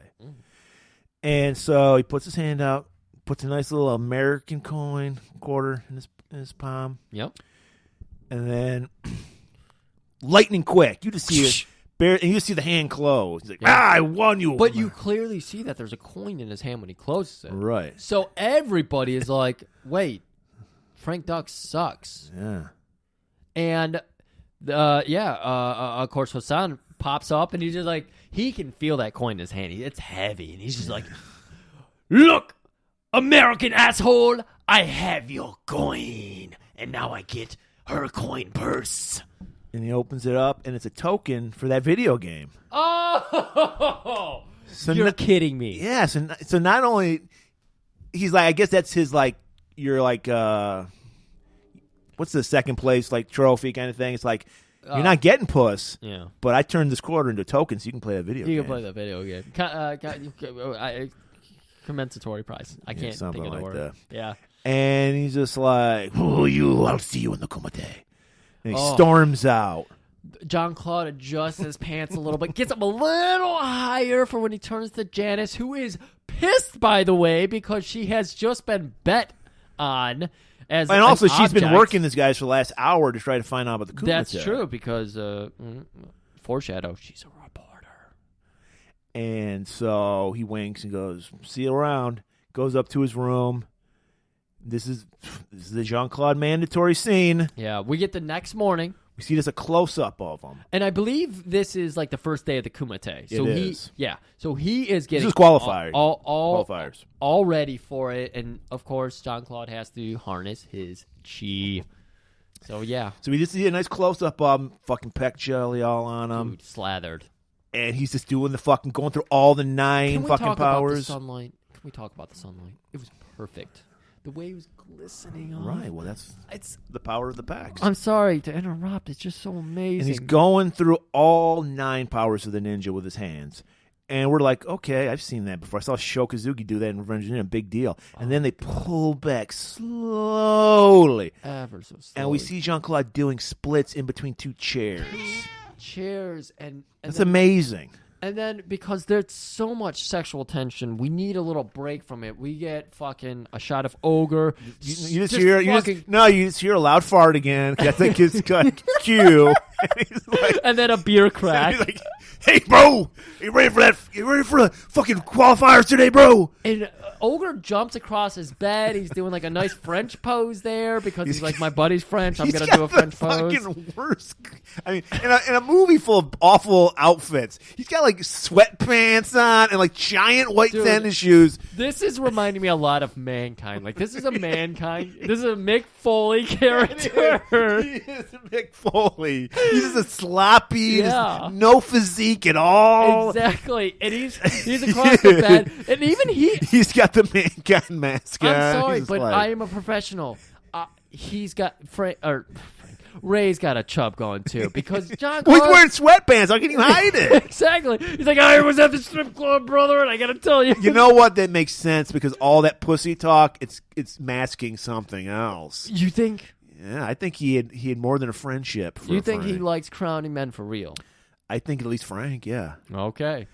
Wait, Frank's gay? No. Frank is straight as they come. Ray is, because Ray's like, pussy this and pussy that, bro. Yeah. You know, which is, that's a signal. I was just confused. I'm sorry. Yeah. So. Just like Ray's confused. So, you're walking in with fucking Jimmy Lynn. Oh, no, they don't get Jimmy Lynn. He's just like, hey, man, the bus is ready for us. And he can't break Frank's concentration. Frank is so in his chi. Right. And finally it was like, hey, man, the bus is ready. We got to get to the Kumite. He farts in his face to test him, and that doesn't even shake Frank. And so finally, after puts his finger in a fucking glass of water, after giving him a beer shower, he's like, man, we got to get to the bus. Are you ready? John Club peeks up, and he's like, I am ready. So they head down, and that's where they meet up with Jimmy Lynn. So Jimmy Lynn, he's like, man, bro, I can't wait until they're just fucking cheering for us. Like, nah, man, the crowd loves Asians because we're so good looking. Then he flips his feathered hair, his little rat tail. Those giant fucking, and the megaphone and the fucking white suit that he's wearing with the, oh, God, I love it. So now, like a classic Canon fashion, we get all we need to know about the Kumite. We're getting a nice classic Kumite knowledge dump. We learned that the Black Dragon Society created many thousands of years ago to find out who is the greatest fighter and what is the greatest style of fighting. Oh, yeah. And so every 5 years, we have a Kumite to decide who is the greatest fighter in the world. Thank you. Oh, my God. So we cut to it. First fight. Betting, there's this money flying everywhere. Hold on. Murray. Rules. Well, no, Jimmy Lynn gives the rules while the fight's going on. Oh, the first okay. fight goes on. You're right. Excuse me. So he breaks it down. Apparently, did you think he would know these aren't so much rules. There's the 3 ways to win. Excuse me. I'm sorry. I'm so excited. This movie is so good.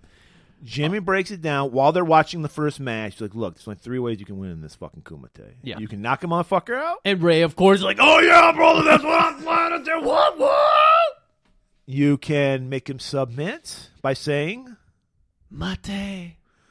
Or you can just throw him off the fucking platform that you're fighting. I love that Jimmy was just like, or just run the motherfucker. Seriously, not a match plan. Jimmy is just like, run the motherfucker off the runway. That shouldn't be part of it. It should just be knockout or submit. Yeah. And so we get that very first fight with our boy Jackson. Oh, I love his fucking, like, everybody's got, like, their geese. And he fights in a pair of sweatpants with a sash. He is Mick Foley. He doesn't even have a real, like, black belt. It's just a sash around, like. And he's wearing a Harley Davidson tank top. And a Harley Davidson, like, bandana around his head. Yeah. And first of all, what happened to this guy? Even when he played Ogre, he had muscles. This guy has no body at all. Like, he has no muscle tone. Yeah. I don't remember him being I just remember him being huge. Yeah. Well, he has no muscle tone at all. He's built like Mick Foley. You're perfect fucking comparison. I know. Because he has no muscle tone, and he fights like pro wrestling style. Like he has no style. He does the double overhand hammer, double and shit. axe handle. Yeah, yeah. He does the fucking Russian leg sweep. And go figure, monkey flips for days. Go figure. We're talking about him wrestling some guy. He gets to fight a nice little twink jobber. Right. Well, and much like Marco Runtz, he actually gets some moves in first because he draws first blood. Yeah.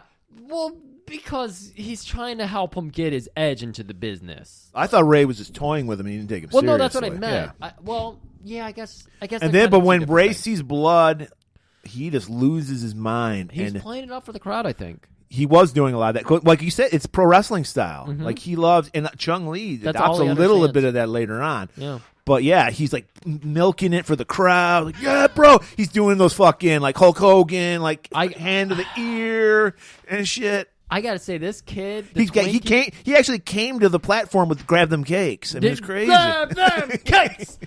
I love that the twink even looked like he was out of Cobra Kai. Because I think they were trying to throw shade at Karate Kid. He looked like he had the early or I shouldn't say early, like the 18, 19-year-old mullet. He had the headband. He was a white kid. I think it was supposed to be I don't even a remember shade. what he looked like. So yeah. I remember noting this. That's why I wrote it in the notes. But yeah, so after getting blood drawn, what does he get, a bloody nose or something? Yeah, he gets like a bloody nose. Ogre is just like, Nerd! And was it double axe hammer that gets him with? I'm glad you pointed. He did scream nerds. Yeah. Or maybe what he did was just grab him by the shoulder and punch him in the face once. What? I think he did both. He did do I know he did double axe handle. Yeah. And I think you're right. I think he just punched him out. He just knocked him out with one punch. Yeah. I got here. He bashes the twink's face. This is Ogre is pushing 300 pounds, 6'8", and this guy is maybe my height. He's pushing 5'8". 100 pounds. I think Bruce Lee could have kicked Ogre's ass. Oh, there we go. Let's get that. Let's go ahead and get Made in Hollywood. What was that movie? Once Upon a Time in Hollywood 2. We'll have Ogre fight Bruce Lee. And we'll have Bruce Lee lose again. And then he's so high on that win, which isn't really that win. He beat a jobber. Again, he beat a jobber! He calls out Bolo, the champ. Wrestling. He did a promo. He pulled up his little coffee creamer. Oh, the cream of the crop rises to the top. Cream rises to the top, brother. I love that they got Mean Gene for this part, though. That was a nice touch. It was a very nice touch. But he calls out Bolo. Right. I don't know if we said it. I yes. just got to make reigning champ Bolo. Yeah. So he goes back. Bro, did you see that, bro? That was amazing. Oh, the way I crushed that twink And then Frank just puts a finger up to his lips. Shh. What took you so long? I'm sorry. I wanted to say that with you. And he's like, oh, and then it humbles him, though. He needed that. He calms down. Yeah. He was like, wait, maybe I didn't have my best game out there. I got to work on it. So Jimmy Lynn, he goes, wait, Bolo, he's coming up next. He's the champ. And then he breaks down all of Bolo's stats. Dude's never lost. Yeah. He has the record for the fastest win of all time. One time, he murdered a squirrel and watched it rival around. I don't know why he has his voice, too. I can't do this. I can't do it. And so, yeah, I mean, and like we said before, he's the champ. He's the reigning champ. Fastest kill. I got him. Yes. I think fastest, you said that. Yes, fastest win. So Bolo just steps up, boop, boop, boop, pecks her fucking. Oh my! Double base pecs. But I want to point out, Frank is watching, and he learned much like when you play Mike Tyson's Punch Out. You learn their tells. Yes, and Mike Tyson winks. Right, and Bolo tit flex. And that shows you. Is it the opposite, or is that leg is about to kick you? You don't remember? No, I don't remember. But there is a towel. Murray, you're right. It's just we haven't known. But like every great champ, he knows how to work a crowd. And the crowd is eating this shit up. Yeah. And he just fucking, I actually thought he killed the guy in this match because he snaps the guy's neck. No, this is when he steps on the guy's back. Like, I swear. like Dolomite style? Yeah. Like putting out a cigarette? I'm 90% sure. It's his last match. Are you thinking of... I thought he did both. I thought he did it both times. No. Because he beats a guy and then he hits him again for good measure. He does. Because that's what the crowd wants, man. Yeah. No, he punches him in the jaw is what it is. Okay. Because I was waiting for that neck snap. I was like, when does the crowd turn on him? And it's not even like the crowd turned on him. It was the officials turned on him. And then the crowd, as sheep, turned on him. Later, foreshadow, we fucked it up. So now, next match, Frank against Hussein. Remember Hussein earlier, the gold tooth? Oh my God. Are you ready? I'm ready for this shit. Well, don't blink or you'll miss it. Don't blink or you'll... Frank, I think he just does like a hip toss. I don't even remember hitting the guy. He knocks Hussein down. He goes to punch Hussein. Hussein faints. Yeah. He's, and he just faints. And they're like, winner! Yeah, and so the ref comes over, and he's a great ref. By the way, we don't have good refs in wrestling anymore. They all suck. This ref was great. He hammed it up for the crowd. He pulls up John Cold's hand. But before we get the announcement that he's really like the official, ref raises it. Hussein pops back up. This guy's out for blood. Meanwhile, Frank, he's bowing to the crowd, being respectful. So he doesn't even know what's going on. Bowing to the judges, yeah. And then those ninja senses just tingle. And he turns around. Surprised there wasn't a flashback. Fucking, what did he do? A roundhouse? And he took out Hussein. I thought what he did was he like dropped down and did a gut punch or something. But No, he had to hit him in the face because. Oh my God, you're right. He probably did do a roundhouse. I think what he did was a sidestep kick. I want to point out that while this is going on, the Kumite is going on, they have, it's like old match game style. They have these like, yes. they have these like, or even Family Feud. yeah, survey said Frank Dukes wins. So they have their names like written on these placards. It's not fucking electronic. Maybe it'll help you. I'll point out Fenway Park has the same thing where you just have numbers painted on things and you post them. Apparently, they are so prepared. They have placards for times within a tenth of a second. And it took them a tenth of a second to pull this placard out. So the placard says 12.2 seconds. They have like 1,000 placards behind this board. Oh, and my Chung God. Lee's like, what the fuck? I had 12.3 as the record. And we get shots of the fans just going fucking crazy. They're just like, Dukes, Dukes, Dukes. And then in the silence, we get to see a profile. This is beautiful. This is the most beautiful Cannon shot I've ever seen in any movie ever. Even The Apple, my favorite Cannon movie, personally. We see this man, and you can tell so much about his eyes. He's like us. He's one of the essential workers who's out there dying to service the upper class, and he's supposed to be out there mopping up blood and everything, and he looks ahead, and what does he see, Murray? He's a gross gold tooth That's his in a ticket. little puddle of blood. Like Charlie and his Wonka factory. He sees that golden ticket, and he's like, this is for my family, all 14 kids. Looks to the left, looks to the right, yoink, grabs it, chews that. It's real gold. He does chew on it. That was disgusting. That's how COVID-19 started. gets spread. That's how it gets spread. Oh, good. Chewing teeth. Good, because I don't chew on teeth. I'm Yeah. okay. Unlike that one wrestler we saw. What's his face? Danhausen, whose gimmick is he has a jar full of teeth. Yes. So, yeah, just that. That's it. No foreshadow. No nothing else. That's it. It's a little vignette in this whole... But it says so much. I love it. It says so much about class and about race and about everything right in that little moment. You know, I got to say, I got a sidebar. We're going way too long. I got a sidebar. I should watch that Parasite movie, but knowing it's the same guy who did Snowpiercer, I'm so less interested. That movie... Well, it's a good thing we don't cover modern Asian. I fucking hate that movie. Is it? I don't even know what Parasite is. Is it a horror movie? It's supposed to be a horror comedy, and it's well, I'm also not a big horror supposed to be about the comedy guy.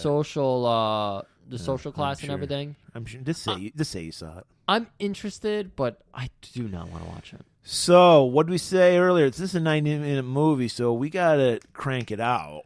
We need another montage. And somehow this is still entertaining as all fucking hell. Well, remember what we said earlier. Frank Dukes had 56 matches in Yes, one yes, tournament. yes. So there's literally 1,000 fights in the first day. Dude, there's so many, and we're blowing through them. This is a filler match montage. You know what helps us? That fucking song. Kumite. Fight to survive. Pumping us up. You're right. This is the fight. Oh, it's so good. But we've got so much action happening. We need to cool down. We're seeing all the guys from earlier Yeah. kicking ass. And then finally, too much action. My heart was racing. I keep one of those heart monitors on. That's why they cut it into a montage, because you couldn't last Yeah. watching all this badassery. They knew exactly when my heart was peaking before heart attack level, and they cut away. They hit the note right when you're about to fucking flatline. Exactly. And they cut away to Whitaker and Smithy or whatever. And Schumer. Schumer. And they're enjoying a little of the delicacies. They're eating some called bat soup, and apparently. they're doing a nice American joke where they got chopsticks. They're doing fine with it. But well, dude, you seen those bats? They weigh a lot. To pick up a bat with a fucking pair of chopsticks. yeah. So they're slapping it around, and the waiter comes over. Ha ha ha! Round eyes. Can't use chopsticks. Would you like a fork? No, we'd like to do it the way when in Rome. Do as the Romans do. But then they do crack this nice joke. We would like it if you cooked our food, though. Yeah. and then whatever they're eating crawls away. They were actually right. It's true. It's true. But it's lucky because the dog grabs it. No, they throw food at the dog. They throw it here, and the dog's like, "I'm not a cannibal." I like that. the slight on Asian people. Yeah.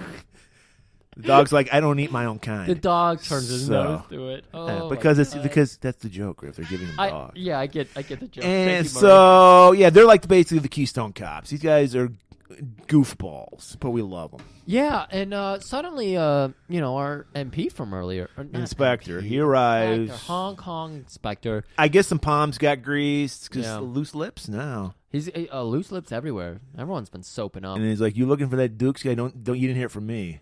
But he's at the Kumite Holiday Inn. Yeah. And so they're like, "Oh, thanks." Throw the meat to the dog. Take off. We learn, though, they show up at the lobby. Yeah. Fucking our man Ray got the beers, just pounding beers. Dude, they've got this beautiful fucking lounge room in the hotel. There's live piano. Everyone's in tuxedos, and then you got Ray Jackson pounding beers on the couch. Got his sweatpants. grimy ass Reeboks all over, grinding it into the fucking. Can I tell leather. you guys about the time I fought the Undertaker in a Hell in a Cell match? He's like, Kumite ain't got shit on Hell in the Cell, bro. And Frank Duke, Jean-Claude is just humoring him. Huh? Yes, I heard that story. I've known you for 2 days. I've heard that story 20 times. I peaked, bro. I gotta tell you, I peaked. Oh my God! And they're like, they show up. The G-men show up. Yep. The fucking MPs, and they're like, look, Dukes, the Army invested a lot of money in training you. What does that mean? Well, no, I mean, they do spend a lot when you're training. I'm assuming Frank Dukes is Special Forces. Okay. So you invest a lot of money in training these guys. So they have a point. Okay. And he's like, look, just give me 2 more days, and I'll go back. I have to win the Kumite. They're like, no, you're coming with us. Dukes refuses. He's like, no, I owe this to my master Tanaka. I got to do it. And so then he's like, Rollins, set phasers to stun. And then they pull out those fucking giant Hoover vacuums. And Ray Jackson, being 14 beers deep, will not hear of his brother being accosted by some fucking G-men. He rages out. Ogre's out. He does a fucking Goldberg spear on him. Dude, he gets the one in the jackhammer. I was like, oh, shit. That's why this man is the champ. And then we get really... I did not like this scene. This was it kind of took me out of the movie. Well, it goes from very, serious and tense to fucking just got the steel drop. No, they had the Benny Hill music. It was like... What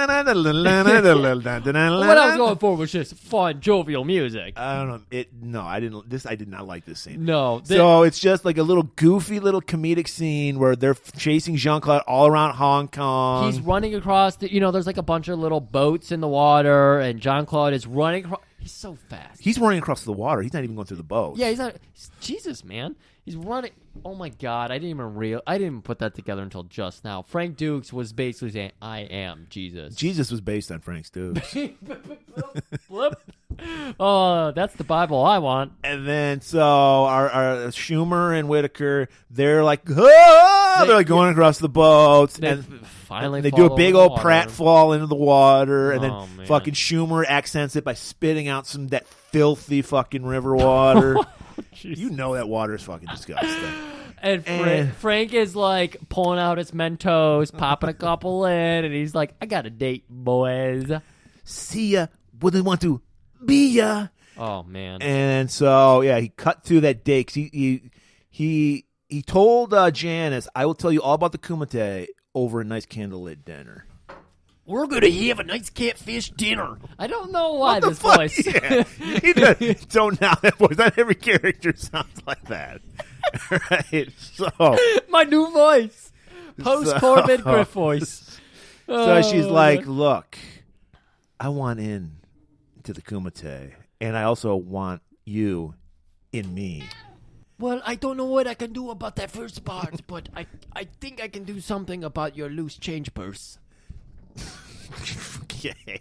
So, what do we know about 80s and 90s action stars? One, they never get laid. But if they do get laid, we never see it. Yes. So we cut to the very next morning.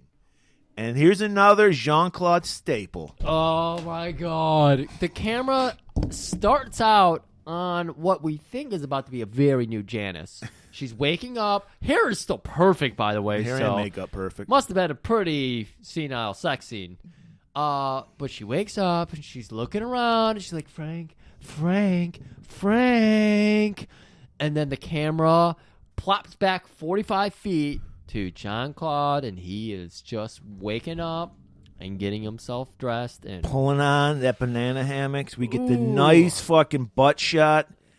Griff, did you notice there's a little sheen going on in those cheeks? there is so much sheen going on. Griff, you know what that was? What was that? That was glute gloss. Glute gloss. What the fuck? Our newest fucking product, glute gloss. Well, okay, guys, you might be confused because Murray just said newest to the public availability. Yes. Yeah, it's always been available in Hong Kong since the 80s, but now FDA finally allowed us in to America. release it. Basically, because of COVID-19, they've loosened the restrictions. Yeah. We can now legally sell glute gloss. We were having a hard time too because Hollywood contracts. They didn't want the Hollywood secrets to come out, but there was also the Hong Kong deal we had.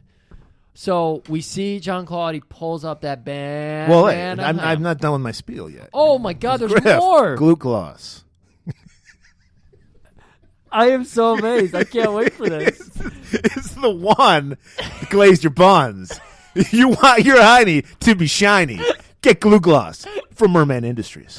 Oh my God, we are innovating every kind of shining body material in the world. Yes, we're fabulous at this, guys. Buy our products, and you know what? Stop being such a bitch. So Jean-Claude pulls up those bananas all over that. Pulls up his banana. He pulls up his banana hammock. All over those. I'm sorry. What was that product's name again? Glute gloss. Glute gloss. And he does that nice little, like, he pulls the underwear bands out and lets them, like, flex against his butt so you can see, like, there is no jiggle there. It's all fucking muscle. All those tippy taps.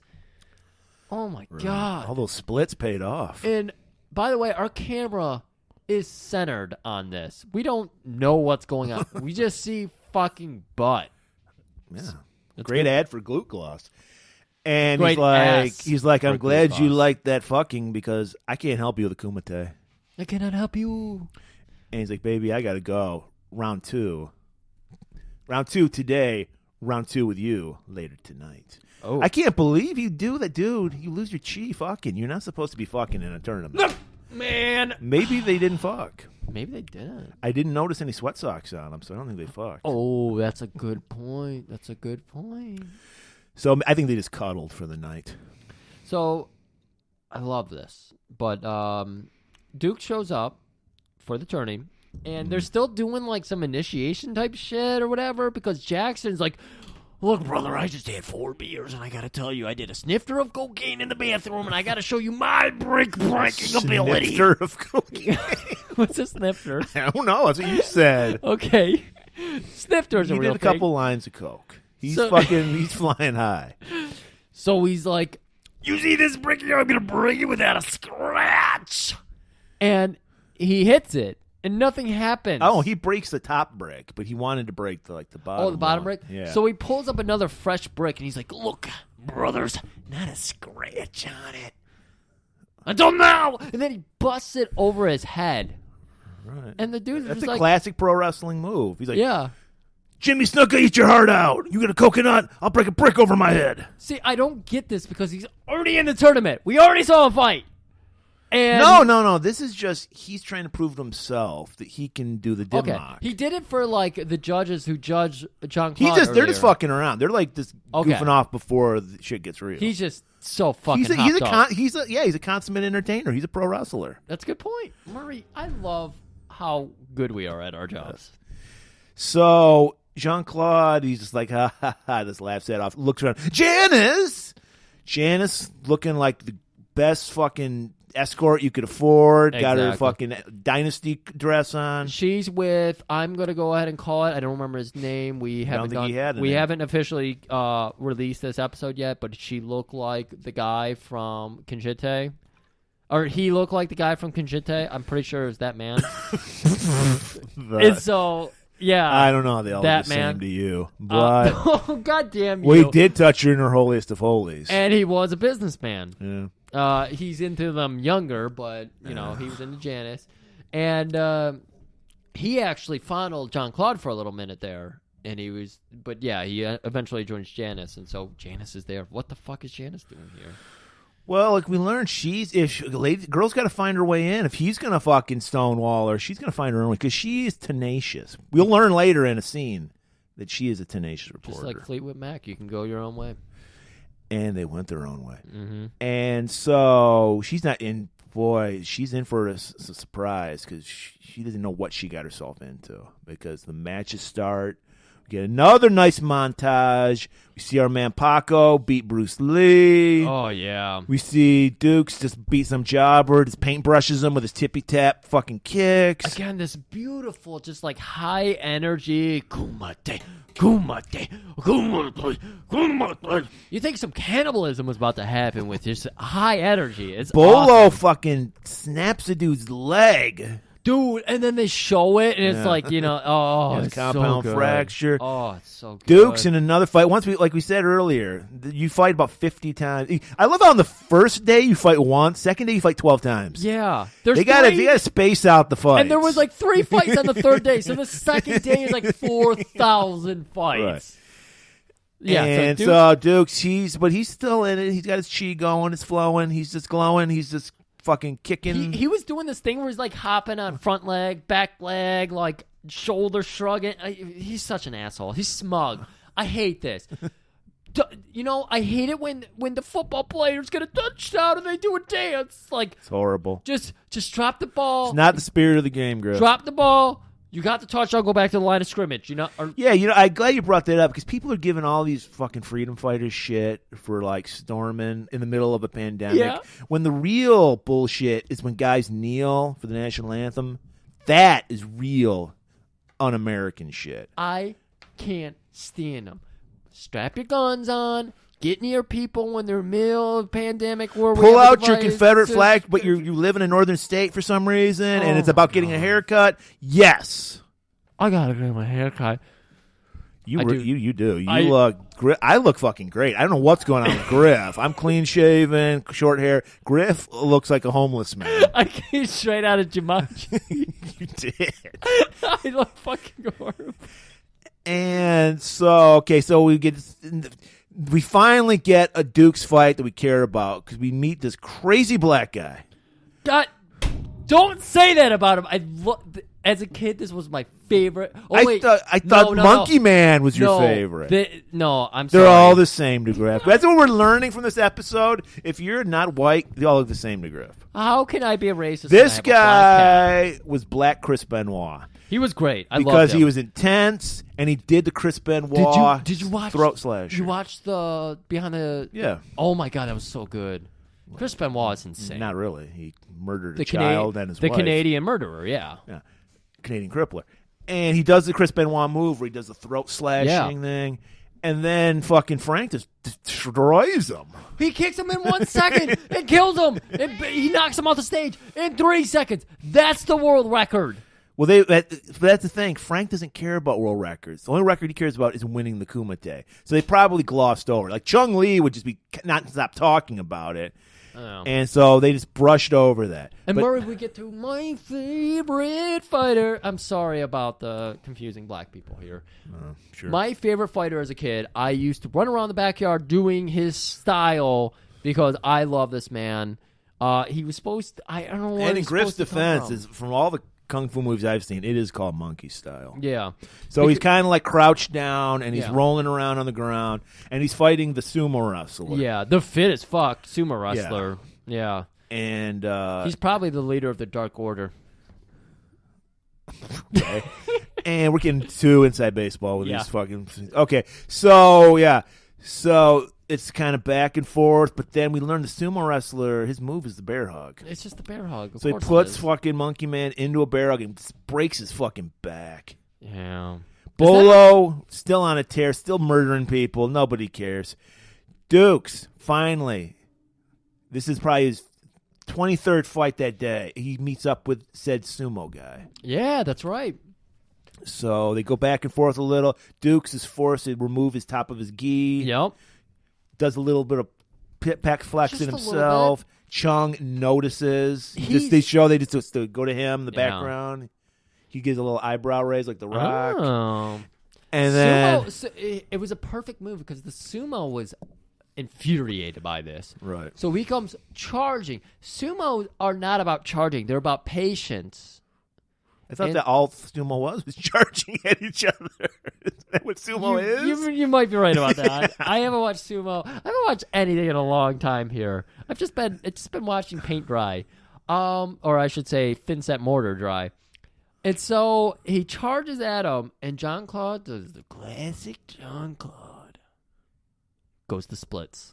Does this splits and goes, yeah, slow motion, fucking punch to the gut. And he is flexing so fucking hard, his skeleton's about to jump out of his body. See the shockwaves reverberate on the stomach of this guy. It was beautiful. That is a beautiful cannon shot, man. And then, does he do it immediately? You know what? He gets him in a bear hug first, and then he headbutts him, drops down, then does the gut punch, then does the full splits, then does the 5-finger dick death punch.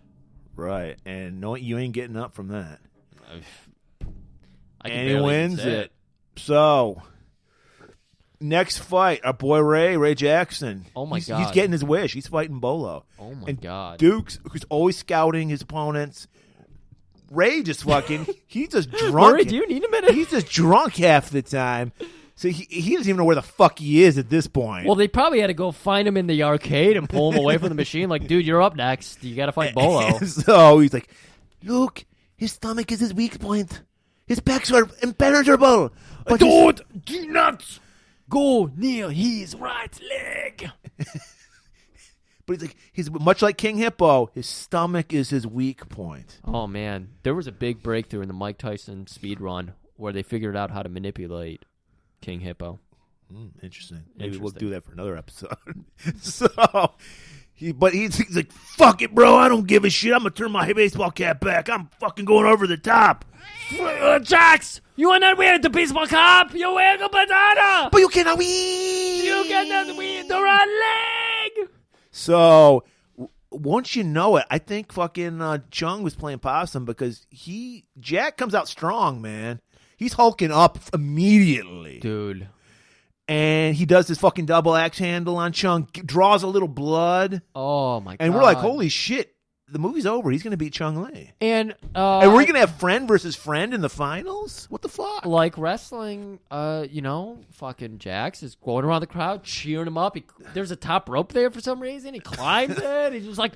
He said he's doing the fucking Hulk Hogan, hand up to the ear. Pulls Sacco out of his pants. He's showing it off for the crowd. They're doing the wave and shit. And like Duke's like, no! Why is he not finishing him? Finish him!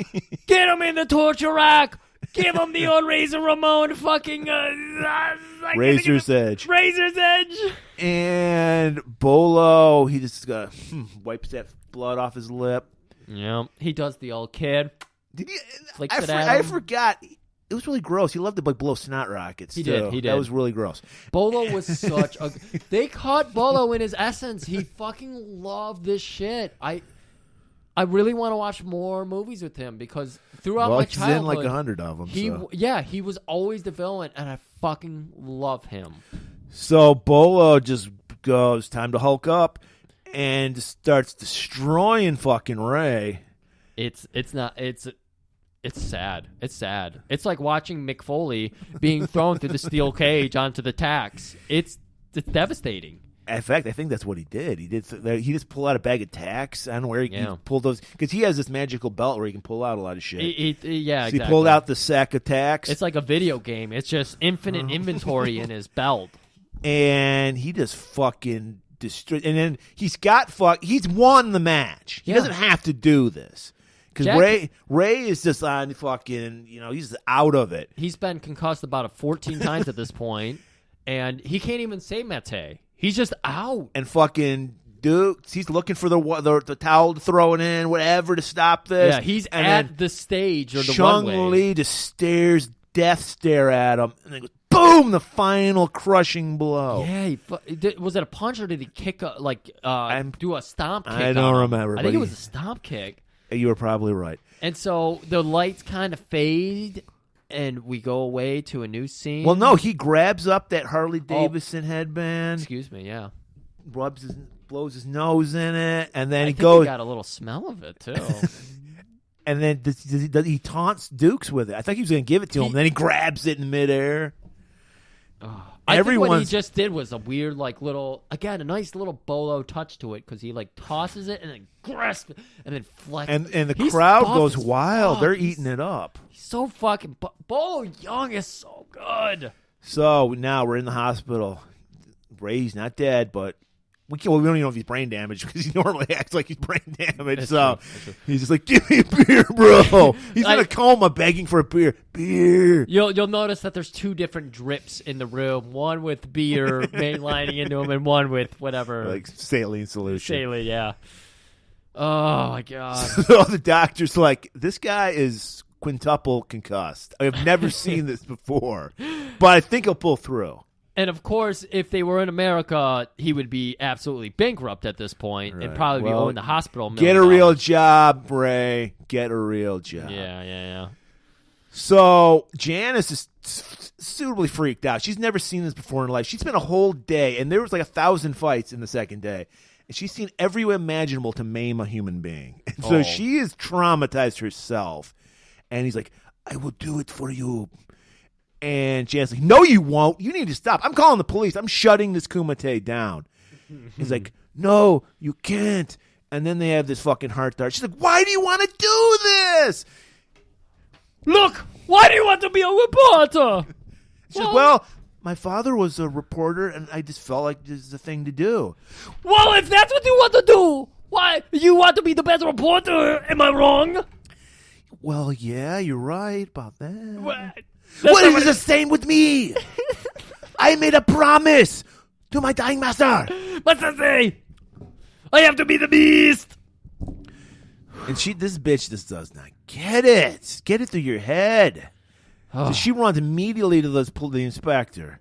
And then I guess the MPs were there too. They're thrilled to hear the Dukes found. They're elsewhere. Dukes goes on a nice soul-searching montage because they break up from the hospital. I had flashbacks to fucking Kickboxer soul-searching montage where he's just traveling because he did the exact same thing. He travels the city. And then my favorite part is he's on a bus. And he looks over out the window and he catches out of the corner of his eye a reflection of Chung-Li. And he looks back. And there's no Chung-Li there. No Chung-Li. He's in Duke's head. He's all up in that cerebral. And to chill out, he goes to the highest mountain in Hong Kong and does some splits. And, of course, a couple eagles come in, do some screaming. Sun rising. It's beautiful. So good. So, after we get the soul searching and everything, Dukes has to return to the Kumite. He's going down that grimy fucking alley. And, of course, they're 5,000 feet away. But, again, we're going to concert logic where they can hear each other perfectly for, movie effect. And so they're just talking like they're next to each other. Frank, you got to come with us, Frank. You got to do it. Come on. We're working with the Hong Kong police, I Frank. told you, after today, I will be on the plane and I will go back. And they're like, no, that's not going to work for us, Frank. Come on now. No! All right, you asked for it. So they pull out their fucking phasers. I'm setting my phaser to stun Frank. And then just as they're about to stun him, remember these are the kind of tasers that have the little things that shoot out and electrocute you.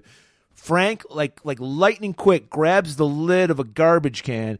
It hits the fucking the tasers hit the garbage can, deflect, and wind up hitting some of the cops that are there to arrest them. And then fucking Frank goes, feet don't fail me now, and takes off. And we get another long montage of them being chased. So after that, he says, I'll meet you at the airport. All right, this is it, guys. This is the final round. We're going to have... Is this the semifinals? Yeah, it's the semifinals, and then we got the finals. So, Frank's got to fight Paco. the Brazilian guy. I think, I thought it was a real big letdown was that Bolo beats all these really kind of standout characters, and then for his final fight in the semifinals, he fights this total like nobody guy who I don't even fucking remember in the movie. He was like a little Asian guy with like an eagle tattoo on his arm. Yeah, he was. Bolo fights one of the Bruce Lee ripoffs. There were a lot of them. There was 2 of them. And there was a lot of them, but there and was so 2 main ones.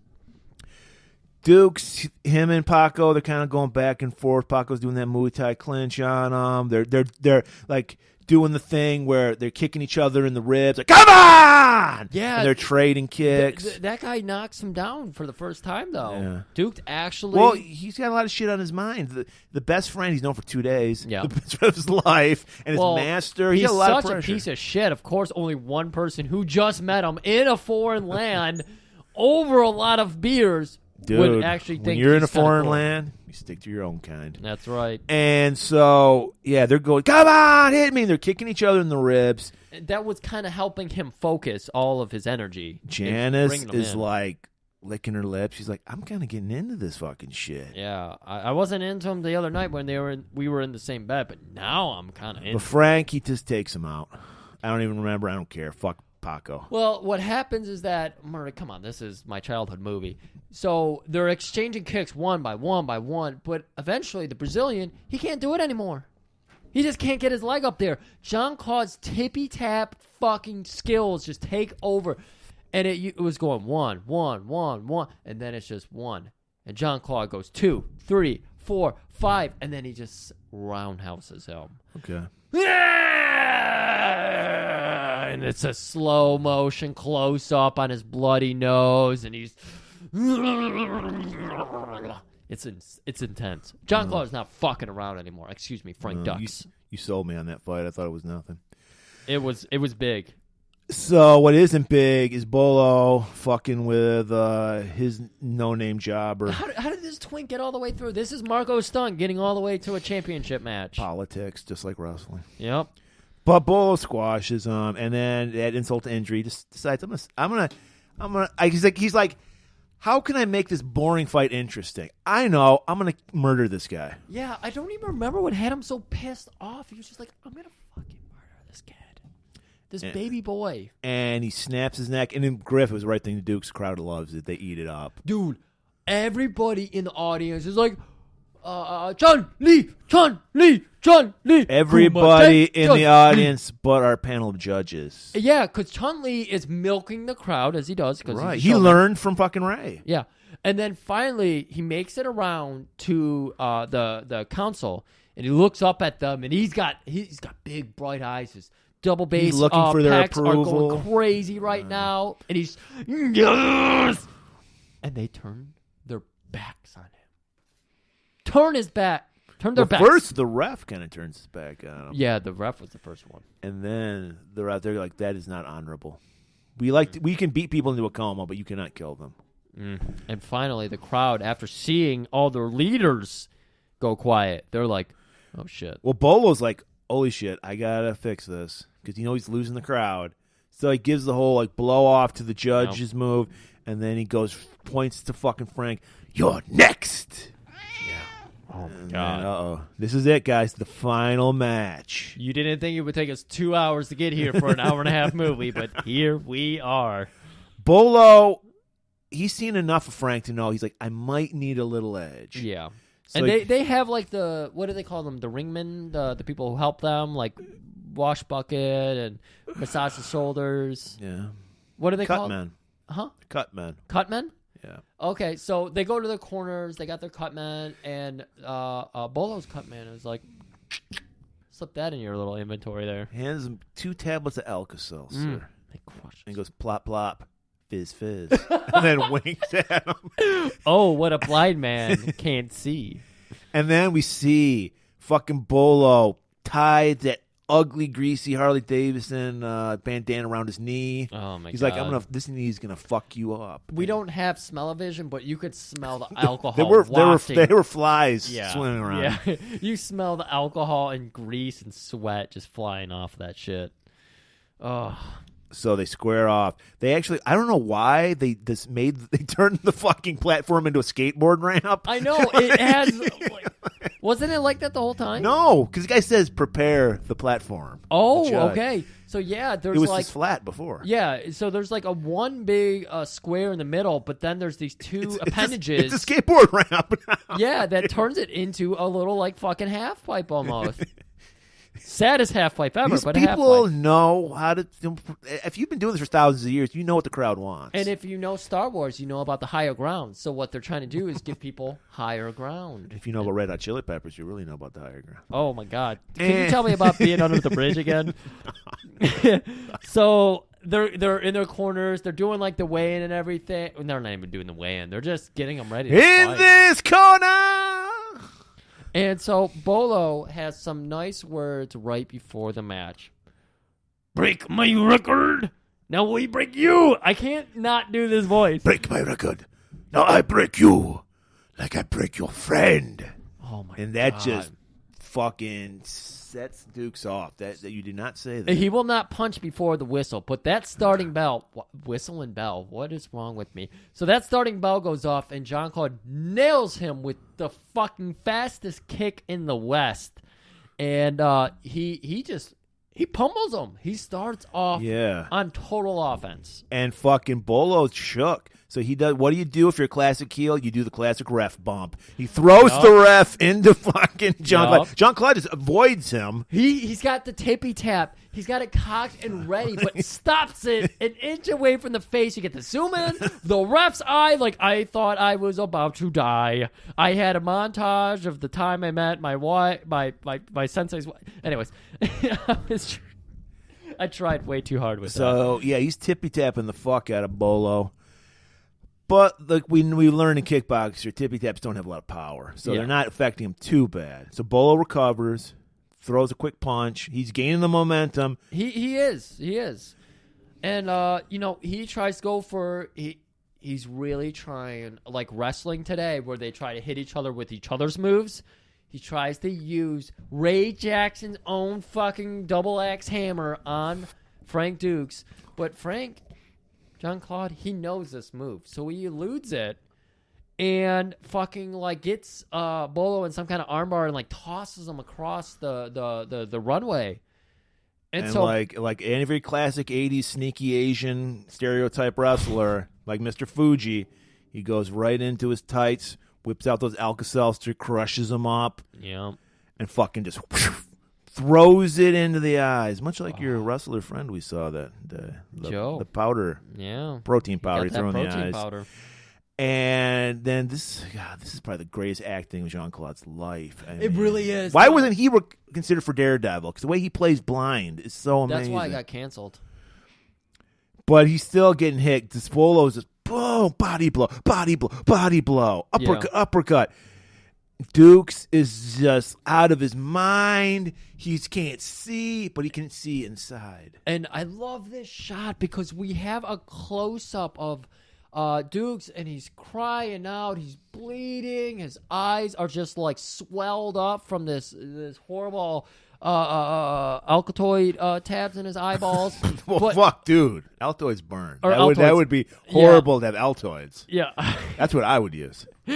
Alka-Seltzer, but you just Alka-Seltzer. see at the corners of his eyes it's foaming because Alka-Seltzer foams. But you see fucking Bolo in the background, and of course he's cheering the audience. He did not learn from Jackson, dude. He didn't. He took too much of Jackson's characteristics, and he was hyping that fucking crowd. So what, of course, is our man Duke's gonna do? Little Duck's gonna go back to his memory pond. He's going to remember everything in that. He's remembering why he's here and why he's doing this. Yep. And we cut back to he remembers that Bart Oates jersey. He remembers his master. He remembers that tea. He remembers catching a fucking koi fish. Yep. And like we get another fucking like great flashback. Yeah. And then fucking he's losing the crowd. Bolo's losing the crowd. So he's like, I got to do my finisher. Yep. So he's get that forearm shiver ready. He does the old Kenny Omega, and he points at him, and he does his jazz hands. And he throws that forearm, and fucking Frank, without even thinking, arm goes up, catches the fucking forearm. And you get that classic John Claude. If you've ever seen a John Claude movie, you've seen this face. It's so iconic. Oh, so good. And he's like, ah! And then fucking Bolo's like, I much like a fucking AEW wrestler, he's like, I only have 5 moves, so I'm going to do it again. Yep. Throws the ref back at Jean-Claude. Jean-Claude's about to hit, and then stops. He notices the silk, fucking shirt he's wearing, and he's like, okay, you are safe. Go over here, my friend. Continue reffing the match. And so he pushes the ref aside. Bolo, he doesn't know what to do. And then he just starts throwing punches, and Dukes just starts dodging them. Yeah. Every fucking move. For every move, Dukes has a counter move. It gets to the point where Bolo's like, this man is blind, but he's perfect. He is, I can tell. He's got I'm the blind, glow. but now I see. He's got the glow. So he's like, He's got some amazing grace. Yeah. So he's cautiously approaching perfection here, and he's just like, how? How do I attack the perfect weapon? And You don't. You don't. You're right. Because every blow is missing at this point. It's evading. It's countered. And it's just not. It's not going well for Bolo. His pecs aren't bouncing anymore. The double base is dead. They've deflated. They've deflated. They're just like fucking Dusty Rhodes tits now. There's Chris Jericho's tits. Yes. And then the coup de grace, fucking Dukes with the roundhouses. Not one. Not two. I don't think he did. You said 3. I think he did 4. You think I he counted did 4. Because you expect 3. That's kind of like the thing. But no, I think he does 4. Because he's Frank Dux. He does everything better. Well, Ducks go 3 in a kind, so that makes sense. And so Bolo just collapses, and he puts him in a headlock. He's ready for that fucking 5-finger dick punch. Just like Bolo's first match where he held the guy's head up. It's a callback to that. And then he's like, say it! Say it! And they're like, winner! And the crowd just fucking goes to ape shit. Dukes grabs that bandana off the fucking shin of Bolo, blows his nose in it, and goes, yeah! Oh my Audience going, they're Dukes, Dukes, Dukes, Dukes. They all love him. Then we have the fucking ceremony where he gets his own katana, much like his master. Yeah, he gets his own katana. So, check back in. The Kumite over. He won it. But he doesn't care anymore. He's learned the real things, important things in life. Caring about a guy you've known for 2 days. 2 days. So we're going to go Technically 1 because he was in a coma for 1 day. That's a good point. But that's enough to make a friend for life. Because he comes out of his coma and be like, get me the fucking beer, bro. I got a wicked fucking hangover here. I haven't drank in fucking 12 hours. So he fucking slaps the ass of the nurse, so they're like, he's gonna be all right. I was like, I was waiting for a little sexual harassment, and then they hit her with it, and I was like, okay, he's good. Yeah, he's good to go. Like, everyone's like, they all smile. Even Janice is smiling. She's like, it didn't happen to me. So you might as well start up the MASH music, the end music, because everything's and then he's like, dory. were you looking for this? Gives him that greasy bandana. I've watched it. And then he just fucking grabs fucking Jean-Claude by the lapels of his giant fucking billowy jacket. Brother, anytime, anywhere, I'll die for you. And he's like, I don't think he even knows who he's talking to. Again, I think he thinks he's talking to the Undertaker. Frank Dux is such a fucking ass of a human. He just doesn't know. Again, we brought up he's autistic, so he doesn't know how to respond to human emotion. So he just oh yeah, my friend, I will also die for you. I like you too. Pats him a little, and then fucking walks away slowly. Would you like to go to the arcade and play that video game again? And then he's like, well, I guess I got a plane to catch. So the guys, fucking Rollins and Danzig, are like, where is he?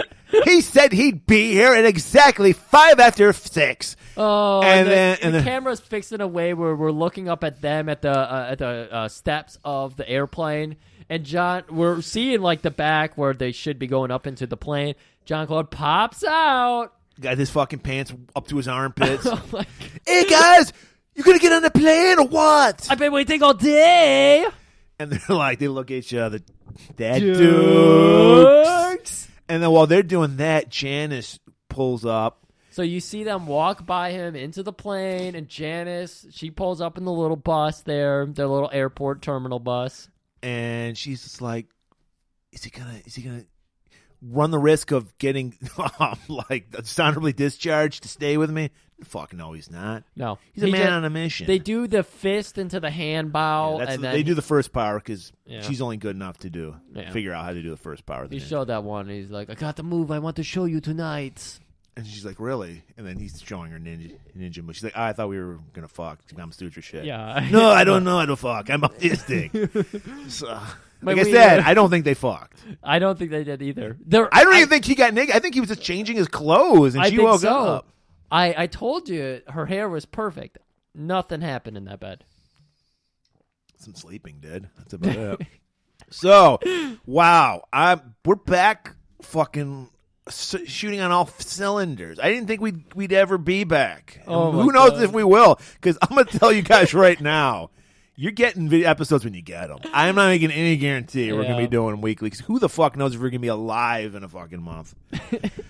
But we know we're giving you 2 weeks worth of one episode here because this is going to be a long one. Soak in this. How long does this go so This far? is at 2:20 right now. 2:20. This might be our longest one. Well, I mean, if you combine our Samurai Cop, that's the longest. But Yeah, that's true. But it deserved it because this movie's fucking great. This movie is absolutely 100%. 100%, so good. 100% canon. This is It's- what golan-globus is about. And this is what golan-globus theater is about. And like I said, for the masses, this is easily the most accessible.